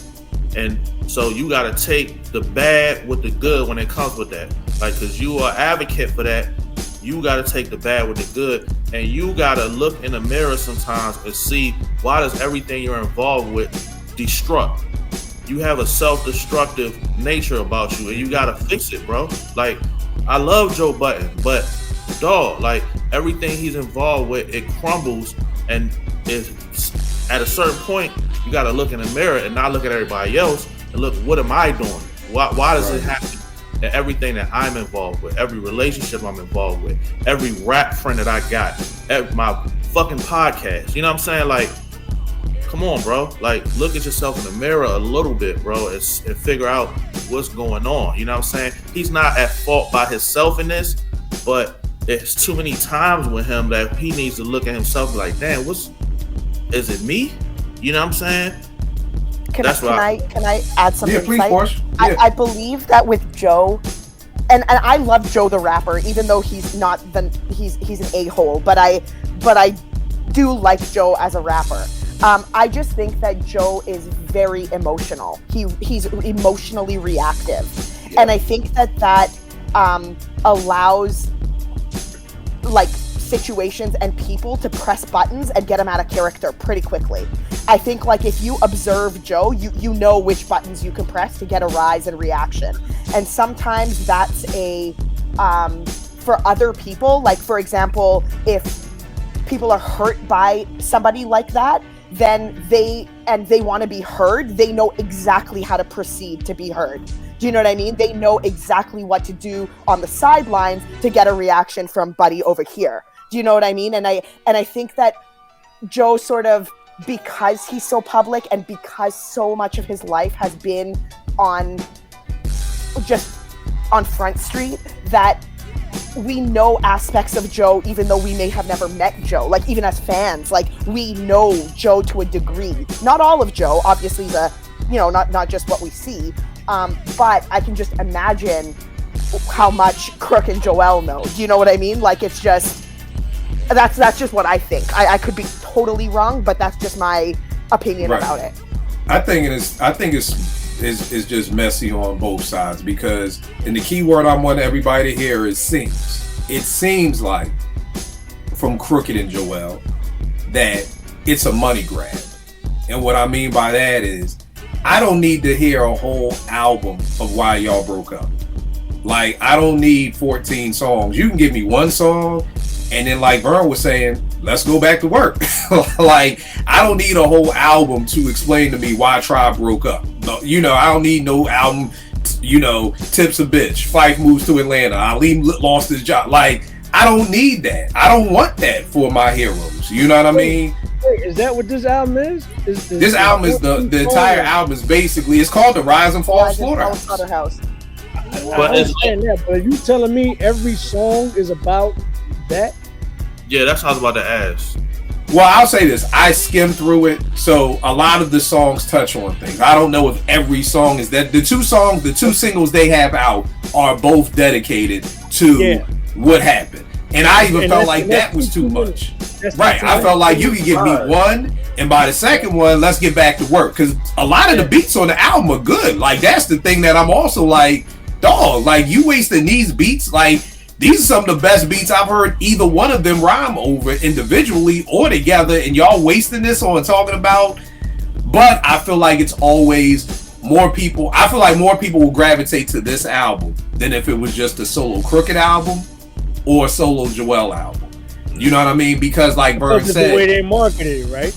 is because, like Vern said, it's the housewife stuff. So, and the problem is with me is I'm just not the tea person. Like this podcast is not the what's the tea in hip hop. You know, maybe those people who have that personality, that's what they want. Like, yeah, we've been waiting to hear about the rise and fall of Slaughterhouse. Like, or even when Joe was like, y'all don't have a logo, and Joel was like, yes, we do, because Joe, they just took the logo of the pig and put a fire under it. And Joe was like, nigga, that's my logo, or that's the Slaughterhouse logo. So I just think it's nasty. I hate seeing it. For a minute, I thought it was all planned out. I was like, man, we may turn around and find out all this shit was a big marketing scheme from all of them, and they all best friends, but they knew stirring up all this stuff. Because when I go to YouTube now, like everything that pops up, Joe Budden has responded, Crooked responded, this person responded, I'm seeing 1 million views, 500K views. So if this drama isn't going on, this album would have came. It kind of came and went even with the drama. You know what I mean? Heard it yet. I got it. But without the drama, without all this hoopla, you know, it may not even get heard at all. Vern, what are you listening to this week, man? What's been in your rotation? Oh shoot, come back to me. I've been listening to something. Give me a second. All right, Rel, what about you? What you been banging this week? China Talk 4. You know, I had to give it some thorough listenings before I, you know, make a decision on mic rating and all that. But that's the main thing I've been listening to this week is China Talk 4. What do you think about it? Right now, I'm at a 3.5, 4. I like it. It's not amazing, but I like it. You know what I'm saying? But I'm gonna give it some more listens. You know what I'm saying? Before I could really. But right now, I'm at like a 3.5, 4. And people, which is not whack, people, okay? It's dope. Bro, here's the thing, bro. I mean, bro, you ain't even gotta explain it. If it ain't 5, it's trash. So you don't even waste your time trying to explain a 3.5, 4 because it's gonna fall on deaf ears. If it ain't 5 mics, then you calling it trash, which is crazy. But this is the world that we live in. Trey, what you been banging this week, brother? I'm with Rel. I listen to the China Talk, John. You know what I'm saying, top to bottom. Yeah, I mean, you know, it's more. Man, right over here, because all I hear is Vern saying "pretty gals." So that's all I hear Vern saying right now. Here's the deal: like if I say shit, then you know it's gonna be right. So that's why, right. I understand. You're doing the right thing. But if we're gonna talk about it, I mean, shit, it's more the same. Listen. We can go back to Tanner Talk 1. It's the same shit. It's one long song, motherfucker. From 1 to 4, it's one long song. You know what I'm saying? Not to say he's not highly skilled. You know what I'm saying? He's highly skilled. He's skilled at what he does and what he talks about. You know what I'm saying? So that ain't got nothing to do with it. It's the fuck. Right. It's everything else. It's one long motherfucking song. I heard it. Yeah, I'm still kind of stuck on just Alchemist right now, man. Like, you know what I mean? And Derringer, like I'm just stuck on it. Like it's, but yeah, I agree with y'all. JR, what you banging this week, man? Can I say something about that? Yeah. I mean, when you give us so much music, it's a lot. They've given us a lot. It's easy to get like that. You know what I'm saying? I agree with Trey. Like it's kind of like, you know, they put out so much music. You know what I'm saying? And it can start to get a little, what's the word? Redundant. Well, the hard part with Benny is probably the slowest one out of the 3. Conway will give you 5 albums in a year with his album. Oh my God, yeah. Benny is more of like, you know, the once a year. Like he gave you Tanner Talk, I think in 18. 19, it was the Plugs I Met. 20, it was the joint with Hit Boy. 21, it was the Plugs I Met 2. And then now we have, so Benny is at least the once a year rapper. Now he's probably featured on everybody's shit, so it probably feels like he's everywhere. Yeah, it's just Griselda as a whole, but as a whole. Benny, and Benny's my favorite one. You know what I'm saying? So, but I agree. Like, it's nothing groundbreaking with this one. Like, I'm gonna keep listening to it and see, but it's cool. You know what I'm saying? It's not whack. I like the 10 Crack Commandments. The next 10 Crack Commandments. Try. Oh, and I forgot to mention, just to shift gears, I'm on this woman's top. Alex Isley, Marigold. Yes. Listen. Yes. I don't know how many times I'd have mentioned her on this show, man. Me and Vern go back and forth all the time. Trace. This is a new album or a new song? Yes, Marigold, new album. New album. Her with Jack Dine. They make magic together. Her and Jack Dine. Oh my God, yes. All right. I'm listening to this tonight. What's the name again? Marigold. Alex Isley. Alex Isley. Yeah, man. Trey. She's on that same. Layla, Musina, and Alex. No matter what they gon', I'm copying. Period. No matter. Yo, I don't. Did it drop? All I see is Luxury, Dreams, and Analog, and Love Art Memoirs. Yeah, it's coming. Oh, it's coming. I think it's the 22nd. I think it's the 22nd. Yeah, it's coming. Yeah. So I'm just. But this joint Love Again is the single. Yeah. Yeah, but so do this first, Kill. Listen to her other collabs with her and Jack Dine, like Think of Me. Oh man. My God. Yeah, she got. They did a EP or something about 2 years ago. Ridiculous, man.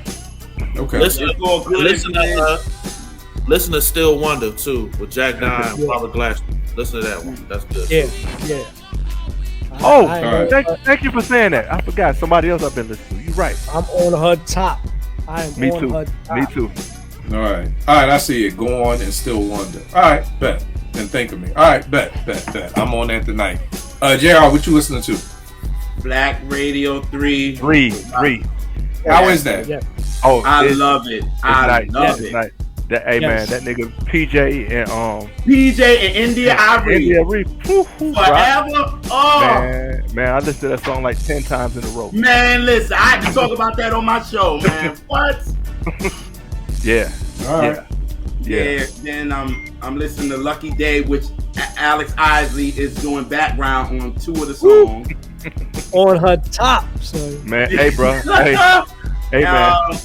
And some more. And I was on Confessions because there's a reason for that, but I'm on Confessions. Those 3 where I'm at. Yeah. Is it some top secret Bruce Wayne shit? No. It's for because I know you're gonna ask everybody stuff, so that's why I'm gonna talk about with that. All right, bet. Porsche, what you listening to this week? Oh man, I'm listening to China Talk 4, Elzai's joint, Zeitgeist. That joint is alright too. The joint I love it. Because I don't. Who is it with? Who is this? Georgia and Maldro. Yeah. Who is that? You never heard of Georgia and Maldro? I've heard the name, but I've never heard their stuff. Is it a group? Is it a shorty? Is it a producer? It's a chick. It's a chick. Yeah, she's earthy. She's from the Bay Area. She has some dope production. I'm trying to think what you would have heard. You know the song that Mos Def did, Roses? Yeah. That's her? She's on that? She did the original version of that. Oh, okay. Yeah. All right.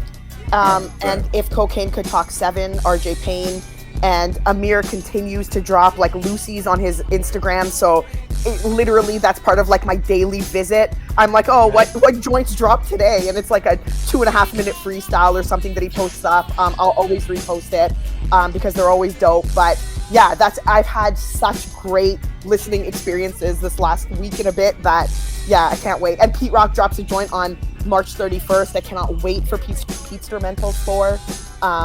So yeah. All right, no doubt. For me, being in Philly, I listen to a lot of Dark Low, a lot of Meek Mills, a lot of Philly shit this week, and then of course Tenor Talk 4 too. So that's what's up. Yes, sir. Vern. So Black Radio 3. I found this new fusion group. Well, they ain't new, but I love how Apple now, like after my playlist goes off, they'll just start putting on songs. I'm like, where'd that come from? It's a fusion group called, I guess you pronounce this Talk, Tauk. Bananas, man. Tauk. Yeah. If you like Snarky Puppy, they're dope. I listened to Pimp a Butterfly for the first time in a long time. Just to go back, yeah, it still holds its weight, man. Yeah, and I gotta check out the Elzai joint. I've been meaning to do that. So yeah, I like Elzai, man. I definitely gotta check that out. Yeah. Now, bro, not to hold you, but what was this back and forth you were having today on Twitter? All right, so I said, okay, here's what happened. I listened. Dart had mentioned something about how you could tell that new leaders of New School were battling each other as opposed to being a group on their second album. Mm-hmm. So I was like, you know what? I've never listened to that whole album. I just listened, that one song. The single "What's Next," and I listened to it. Yeah, what's next? So I listened to it, and then I put on there. Man, I listened to an album from '93 today. Man, you better put on your '92 ears because it aged like milk and bananas. And I guess some guy call himself educated. Well, so first people assumed that I meant stuff that came out in '92 or '93 all aged badly, and so they started dropping. Well, what about '93 till infinity? Classic stuff. I'm like, nigga, that ain't what I was talking about. And then another guy comes. Let me find it so I don't. And then he posted. He goes, "The only one I can think of is Onyx's Back to the Top." Yeah. I was like, "That's such a dope album. What are you talking about?" I actually stared at that for like 10 minutes, and I was like, "This guy really posted Onyx's album and said the only one I can think of." And I'm like, "Holy moly! Go back and do your homework." He said that album is bad. Yeah. He's like, "The only one I can think of is this," and he posts Onyx. I'm like, "What?" So I have a couple of problems. So the cat says it depends on how you define aged. If you're from that era, then it might more than likely age well than someone not from that era. Why? Because it'll put you right back like a time machine to where you was at the time. I said, bro. Did he know who he was talking to? Did he know who he was talking to? I don't think he did. I was like, bro, I said, I'll be 50 in June. And I was heavy in that era. And the album I listened to today, aged like milk. I should have said, have you ever been on the same stage with KRS-One? I have. Have you ever hung out with Tupac? I have. Have you ever been in the dungeon before Outkast got signed and went to that showcase to get signed? I have. So what are you talking about? If you're from that era, you would know. And then so it's funny when I finally named the album, he said, well, that album, well, first he said, but again, to you, maybe someone else from that period could listen to it and bring back fond memories. And I said, and they'd have every right to do this, just as I have the right to say certain songs and albums age like milk, because that's how I feel. I ain't telling nobody else how to feel. So then when I named the album, he says, oh, that album wasn't that hot to begin with. I said, well, using your logic, it wasn't that hot to you. Right. You see how that works? Do you see how that works? See, here's the thing. For anybody watching this, whenever I, Vern, post anything on Twitter, it ain't for you to try to change my mind on what I said, because you're not going to do that. You're wasting your time. And this is the first time that I even went back and forth, because I'm like, Kill, how do you do this? I actually that's the first thing. That's the first thing that Bird hit me up like, yo, how do you do this, man? And here's the thing: I can do it to a certain extent to try to educate. It's just the educator. Mm-hmm. But then there's also a time and point, because I was going back and forth with some dude about cheesesteaks. He talking about South Jersey cheesesteaks are better than Philly cheesesteaks, and I'm like, nigga, you gotta cut that nut shit out. I wouldn't even respond. Right, but the hard part is I posted a picture of D'Alessandro's, and I was like, this is my number one spot. If you disagree, act like Smith & Wesson and keep it moving. So I'm letting you know that this is not the tweet to be like, nah, nigga, it's Max's. Nigga, right. Didn't you just read, you fucking IEP motherfucker, that I just said, keep it moving? Like, I know the short, but here's the thing, y'all, and I'm not trying to be offensive, but people this is real. Man. People don't read. I have been working with kids for 22 years. So a 10-year-old that I started working with in 2000 is now 32.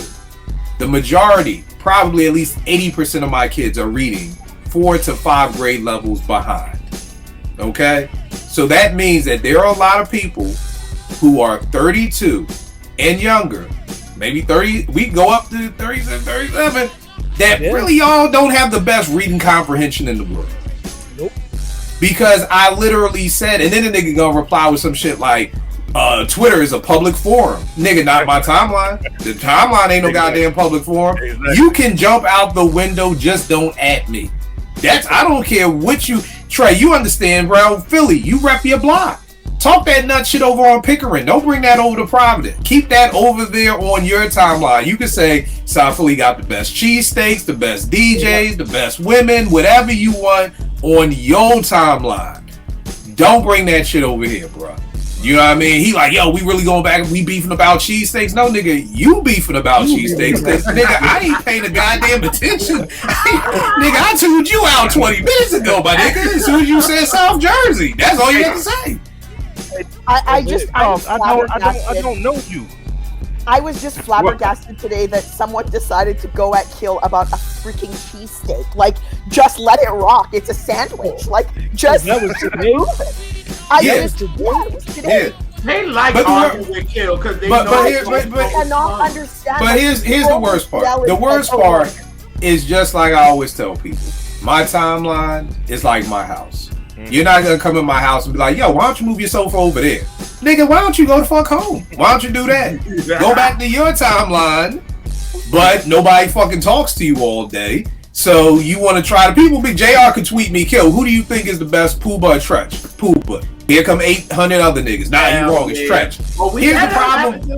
Here's the problem, good people. Nobody asked you. JR asked me.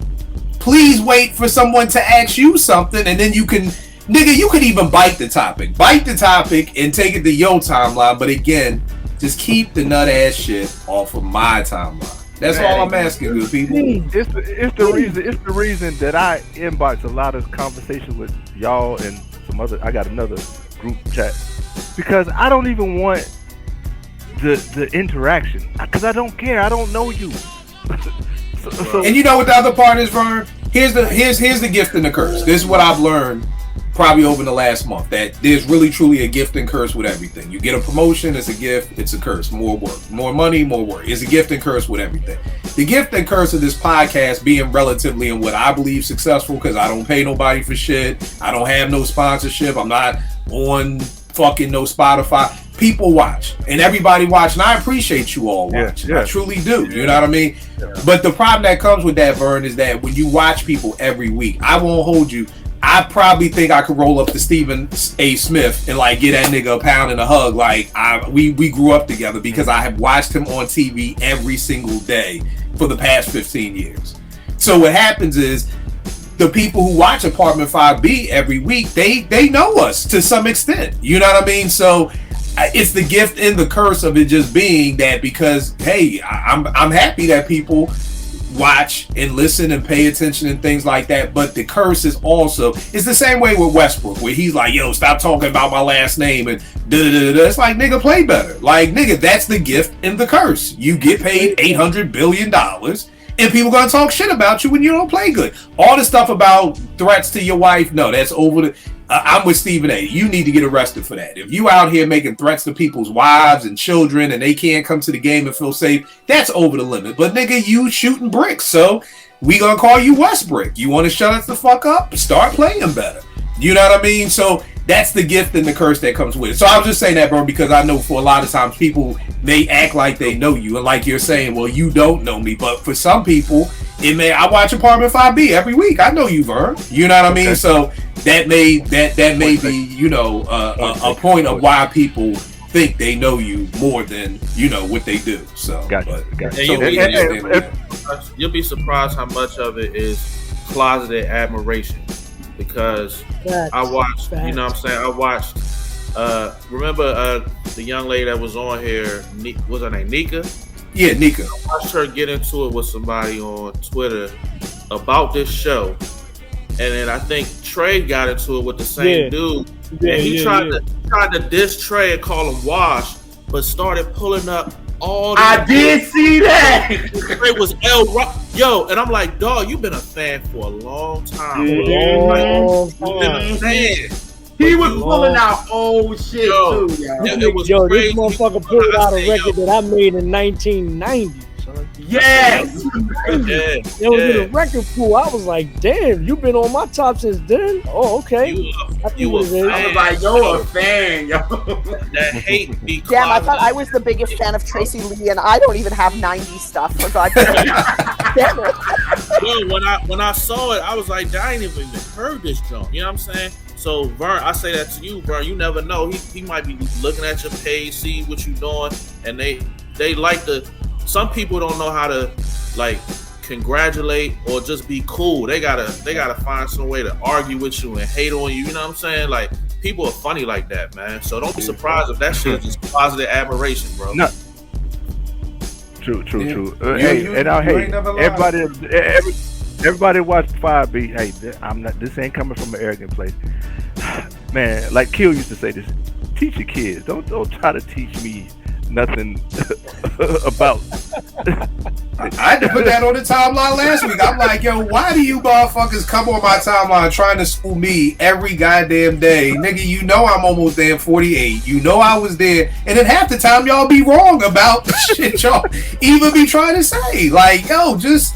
And again, it's not a place of arrogance. It's just, I want to learn from each other. But there's certain things that the youth can teach me, and there's certain things that y'all can't teach me. Right. You know what I mean? So it's not an arrogant place of, I don't want to learn shit.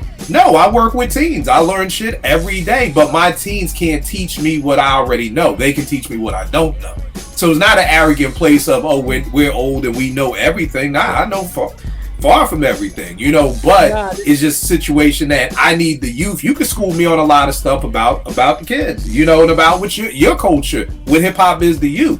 You know what I mean? But like I said, the bad part is when I watch the Temptation movie, I call my mother and I'm like, I got a million questions. I don't watch the Temptation. These young boys would watch a documentary on Illmatic, then want to come challenge. Act like they know it, yeah. And that's the difference. I don't watch the Temptation and then be like, Mom, did you know such and such? No, I watched the documentary, then I go to my mother who was there to get more information so that I can become more wise on the story. And that's what this new generation has to learn to do. That just because you read a book, just because you read a documentary, that's beautiful. That's starting the foundation. But then you've got to find somebody who was actually there. That's what I was about to...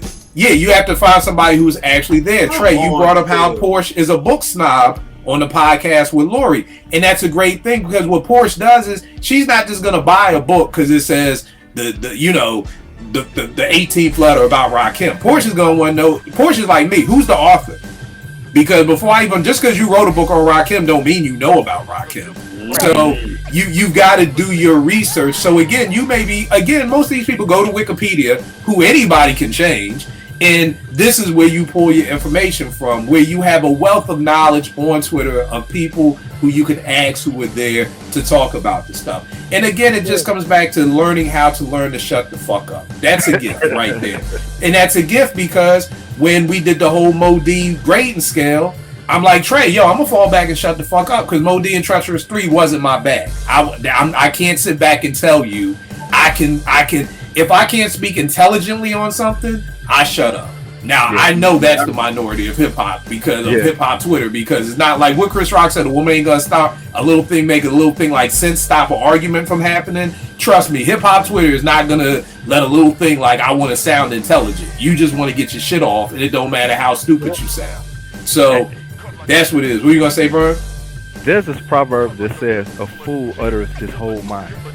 So, here's a secret about me. Whenever I tweet, you might think you know what I'm talking about, but usually you don't. Because I'll just kind of do some random that's so me. Train of thought.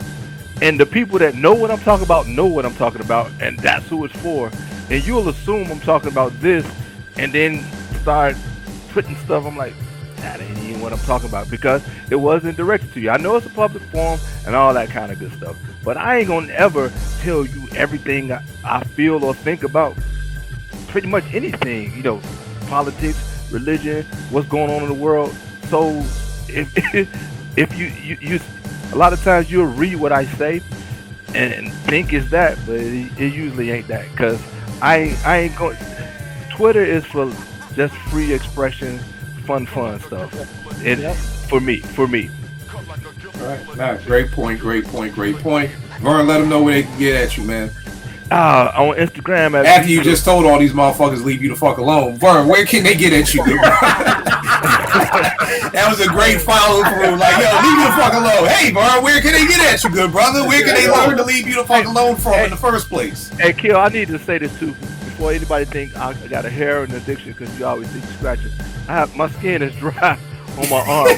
So whenever you see me on the show doing that's what it is. Because I noticed that when I watch past episodes, like, man, that nigga look like Ray Charles.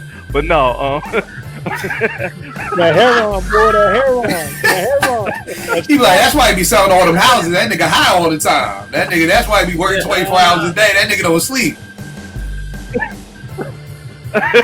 No, but on Instagram at Be the Lone Closer, on Twitter V Chandler 10. I appreciate all y'all for real. Even though I went on that rant, it's all love. Yeah. Same here. Let me put that. I didn't usually put a thesis statement out. I love Twitter. Like, let's not even get that fucked up. Like, I'll keep it a buck. I've shared it before. Twitter helped me get through this pandemic. Like, if Twitter would have shut down and not being able to talk about, like my kids always like, Miss Kill, you always on Twitter. Why? I'm like, yo, where else can I go where I can have conversations about things that I love, from polo to sports to hip hop to it's literally, you just gotta find your right tribe, and things only go sideways when it's somebody outside of your tribe. Because the first thing I do is click on your thing, and I'm like, oh, I don't follow you. That's the problem. You follow me, I don't follow you. That's where the problem is. So that's where the problem lies. Kill, you said that Twitter helped you get through this pandemic. I gotta say this while this man on this show. Hey, Trey, Glory, that's like one of my pandemic albums, bro. Save, come on, man. So shout out to you for that album, bro. Nah, man, no, thank you, brother, thank you. And I just posted something on Twitter and on Facebook. I usually don't open up, but like I was expressing myself with regards to, PTSD, you know what I'm saying, and not really being able to see my family, you know what I'm saying, and see my friends, you know what I'm saying, like up close and personal. It's one thing to, be on the virtual, be in the social space and virtually and all the other stuff. It's totally different, you know what I'm saying, than seeing your folks and hanging out with your folks face to face, man. And it really hit me this week, you know what I'm saying? And so for you to say that, you know what I mean, like that hits home, because you just never know what people are going through, you know what I'm saying? And so for, that particular project to affect the way that it did, to affect you in that manner, man, and to help you get through certain things during these times, man, that shit is ultra important, man. You know what I'm saying? Like just me from a personal perspective, because that shit hit me hard this week. And so now you feeling more comfortable about getting out. Like, I'm gonna make assertive efforts to see my people. You know what I'm saying? I gotta see my people. You know what I mean? Up close, face to face, I gotta see my people. Yeah. Bless you for that, bro. No doubt. Rel, where can they get at you, good brother?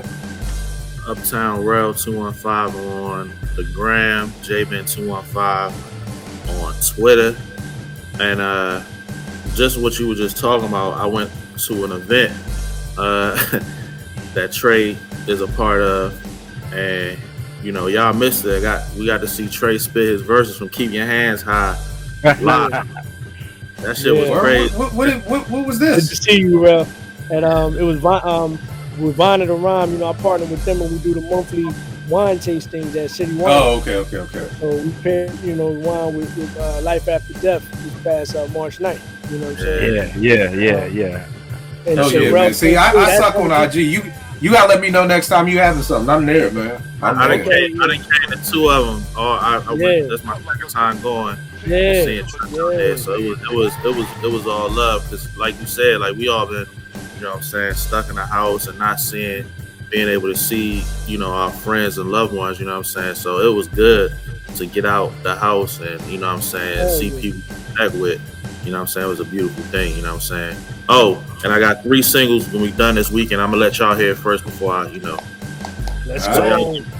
Y'all critique it before I, need to make some final changes or something. You got three what? Singles. Oh, I'm back. I'm back in the Real back. He back. I'm back in the lab. Okay. Let's go. Let's go. I'll let y'all hear. Y'all be the first to hear it. You know what I'm saying, and then give me some honest feedback. You know what I'm saying? Yeah, bro, we gotta do a day with JR and everybody come through. Trey come through. You know what I mean? And that'll be gold. That'll be gold. You know, cook some shit up from scratch. Trey, what's going on with you, Trey? Give them everything, good brother.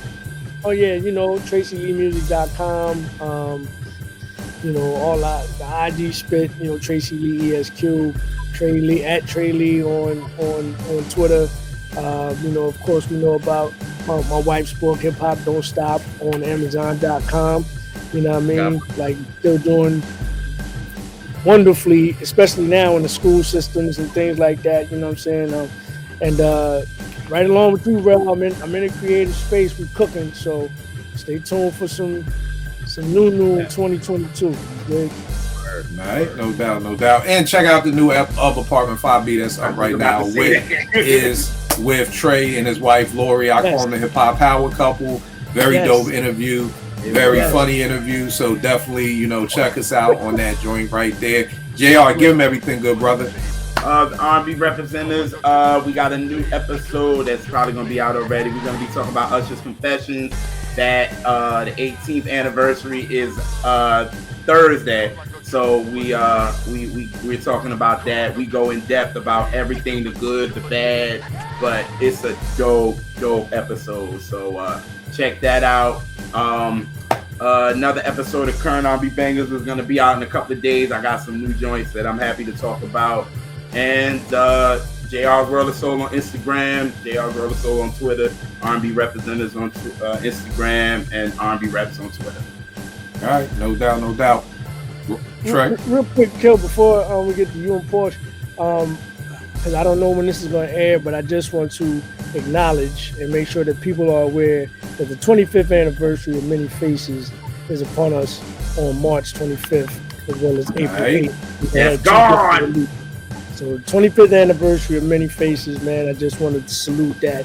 You know, nobody knows. 25 years? Yeah, that's next Friday. This will air on Monday. So good that you mentioned it. Yeah. Wow, that's crazy, man. Time flies. Give it up, baby. Time flies, man. And it's Kill, funny, you know what? Part of that, man. You was a part of that, Kill. Come on, you know what, Porsche? Here's the wild part. I didn't bring that up on the Timing show. Yeah. What? The Many Faces, because I always felt like it was ahead of its time with the whole what Nelly ended up doing with the Sweatsuit album. Funny. You know what I mean? It's so funny that you mentioned that, Kill, because I was talking to my friend who that topic like sparked from our conversation in the first place. Then I went back and I was talking to him on the phone and I was like, oh, we did the show and it came from our conversation, and he was like, oh, what did you guys mention? And then we kind of talked about it further and we brought up Many Faces. And I said exactly that. We spent a lot of time talking about Many Faces, and he's like, the funny thing is, it's the album I keep like right here close by. Like, he's like, I listen to this often. So it is one of those that we should have mentioned, and it kind of sucks that we didn't. Yeah, because Trey, we did. Y'all think it aged well? I think it aged well, but the piece is about timing and just how artists that fell into the right timing, and I just felt like Many Faces was ahead of the curve. And that's the problem. You know what I mean? That it was like people weren't ready to see the different personalities, but then you fast forward. I remember people being like, oh, Nelly Sweatsuit, this is incredible. Like, one album is this and one album is that. And it's kind of just like, Trey already did that. But it's one of those things where it's like the timing just, it didn't. Like I said on the show, Big Daddy Kane wearing silk shirts, it looked whack, and we was like, yo, what the fuck? But then you fast forward 5 years, and AZ, Jay-Z, Biggie, everybody got on the silk shirt. So it's like, you know, we shitted on Kane for it because it wasn't time for it or whatever like that. So I mean, not only do I think it aged well, but I just think it was ahead of its time. And those are the things that are hard to give flowers to. A principal once told me, he said, Kill, the problem with the programs that you run, you stop things from happening. And we can't put a dollar amount on that. See, when somebody gets shot and then somebody comes into the neighborhood, we can put a dollar amount on that because we can, but when you don't like kill because of your program, maybe 10 kids didn't get killed. I can't justify that in writing a grant. I can't because you really can't prove to me. Like he's like, Kill, I know you did, or I know your program did, but I can't prove that. So when you stop something from that, it's almost like that Minority Report movie with Tom Cruise, where it would be like he could see the future and they would stop crimes before it happened. And then Colin Farrell came in like, well, how do you know it really was going to happen? So that's the hard part when you're ahead of the time. You don't get props for that. Jay's going to get props for the silk shirt, not Big Daddy Kane, even though he rocked it first. So it's really not about who does it first, which was our era. Our era was who did it first, not about who blew it up. You know what I mean? So I think that that's the problem when things like that come to light. You could have been the first to do it, but because it didn't blow at that point, you don't get the props for saying, well, Trey did that. Or the people who heard it can say Trey did that, but the masses don't get to see who was the person who did it first. That's the story of my life, man. And finally, like probably within the last 3 years, I've accepted that. Like I'm gonna always be ahead of the curve because I don't want to be what's happening now. I never want to be. I always want to separate myself, no matter what, to my detriment. You know what I'm saying? Like, so that's just type of MC I am. I'm gonna look at you and see what's going on, and I'm gonna go way over there.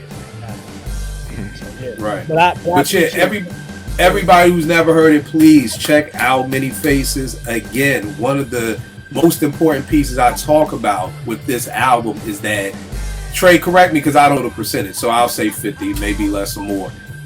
These were demos that I heard of Trey. Yep. Now let me explain something to you. Most demos, for people who don't, for people who don't make music, most demos don't make albums. No. Most demos are not good. This is why they're demos. These are people trying to get deals. So this is why I'm always talking about Trey when he was L Rock at Howard. These niggas were celebrities before they were celebrities. Like the demos that I heard from them was on the same level as anybody out in the industry. Bro, my demos in Stars in the East was on a demo. I can't believe that. Yo, I heard. Here's the crazy thing, Trey. You probably don't remember. I was working this Rap Sheets conference, and I actually just posted the picture. And they had like a demo panel where you could come in and play your song and everything like that. And One Step, I don't know if you was there, Trey. Maybe you were there, but I know One Step was there, and they played Stars in the East. You know what I mean? So yeah, Stars in the East, The Edge. There was joints that was on his demo, and I can tell you this: don't listen to my demo because that shit shouldn't be on nobody's album. Most MCs will keep it a buck and tell you they don't even want to hear their demos. They don't even want to hear them. They'll tell you they trash. Trey's shit ended up on the album. That's how dope the demos were. That it's like we don't even gotta redo this. We don't even have to. I already heard On the Edge. And here's the wild part, because Trey, when I met you with 94, 95, I was just getting into digging. So that was the first time I heard that Osley Brothers sample was On the Edge. Mm-hmm. You know what I mean? And like I said, that's back in 94. And when did it drop? 98? When did the album drop? 97? 97. So I'm hearing songs from 4 years ago that don't sound dated, which is almost damn near impossible in hip hop, because you go 4 years, if you made a song in 91, it's going to be heavily jazz influenced. It's going to be jazz, bass line, and all that.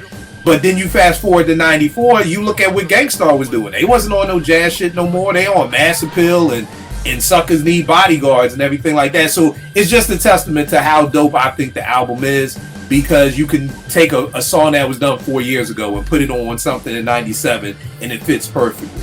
And this is what I mean about people who may not know the backstories of things like that. And I just think that that's something that we got to applaud, because, again, if you're an artist, that's not an easy thing. The average artist is not going to say, let me take a song from 4 years ago and put it out right now, and it's still going to be on the same level as the song like a Theme. The Theme was a new song that was recorded for that album. And we're going to put on Stars from the East, On the Edge, and other songs that are 4 years old, and it all blends together perfectly. And that's a testament to my mentor, D-Dot. Derek D-Dot Angeletti. Like, he, basically his conversations that we have, and he says, no, Trey, that shit ain't old.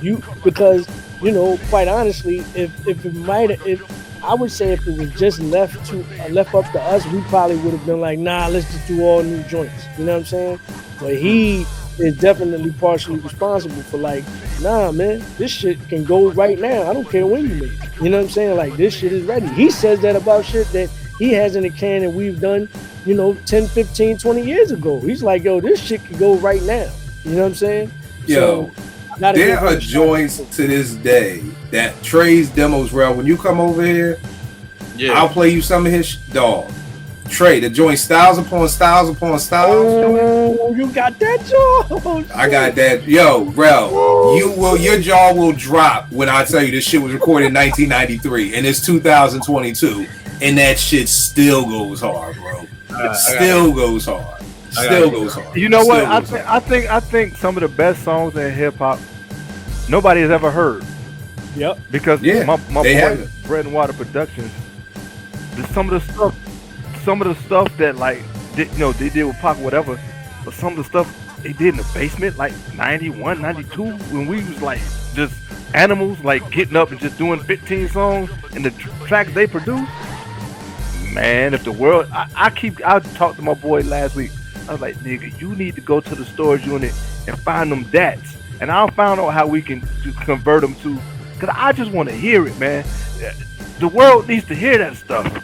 Bro, that's how I met Trey on Twitter. I was like, bro, I know you don't remember me. I was a young boy. I ran with your man Steve, but I got all your old demos if you need them. Because I know a lot of times people lose their shits. You know what I mean? I gotta see what you got, bro. You got that shit. That means you got some shit. Bro, Styles, the creeping every single weekend. I got creeping. Like, dog. Yo, my OG Steve gave me his demos and I took them shits back to Morgan, was playing them on the radio. L Rock was a celebrity at Morgan State in 1994 because I was playing his shit all the time. And this is during the era. This is before Philadelphia because a lot of New York niggas still wasn't giving Philly rappers props till Philadelphia. Niggas was like, that nigga from Philly, oh, that nigga nice. That nigga's nice.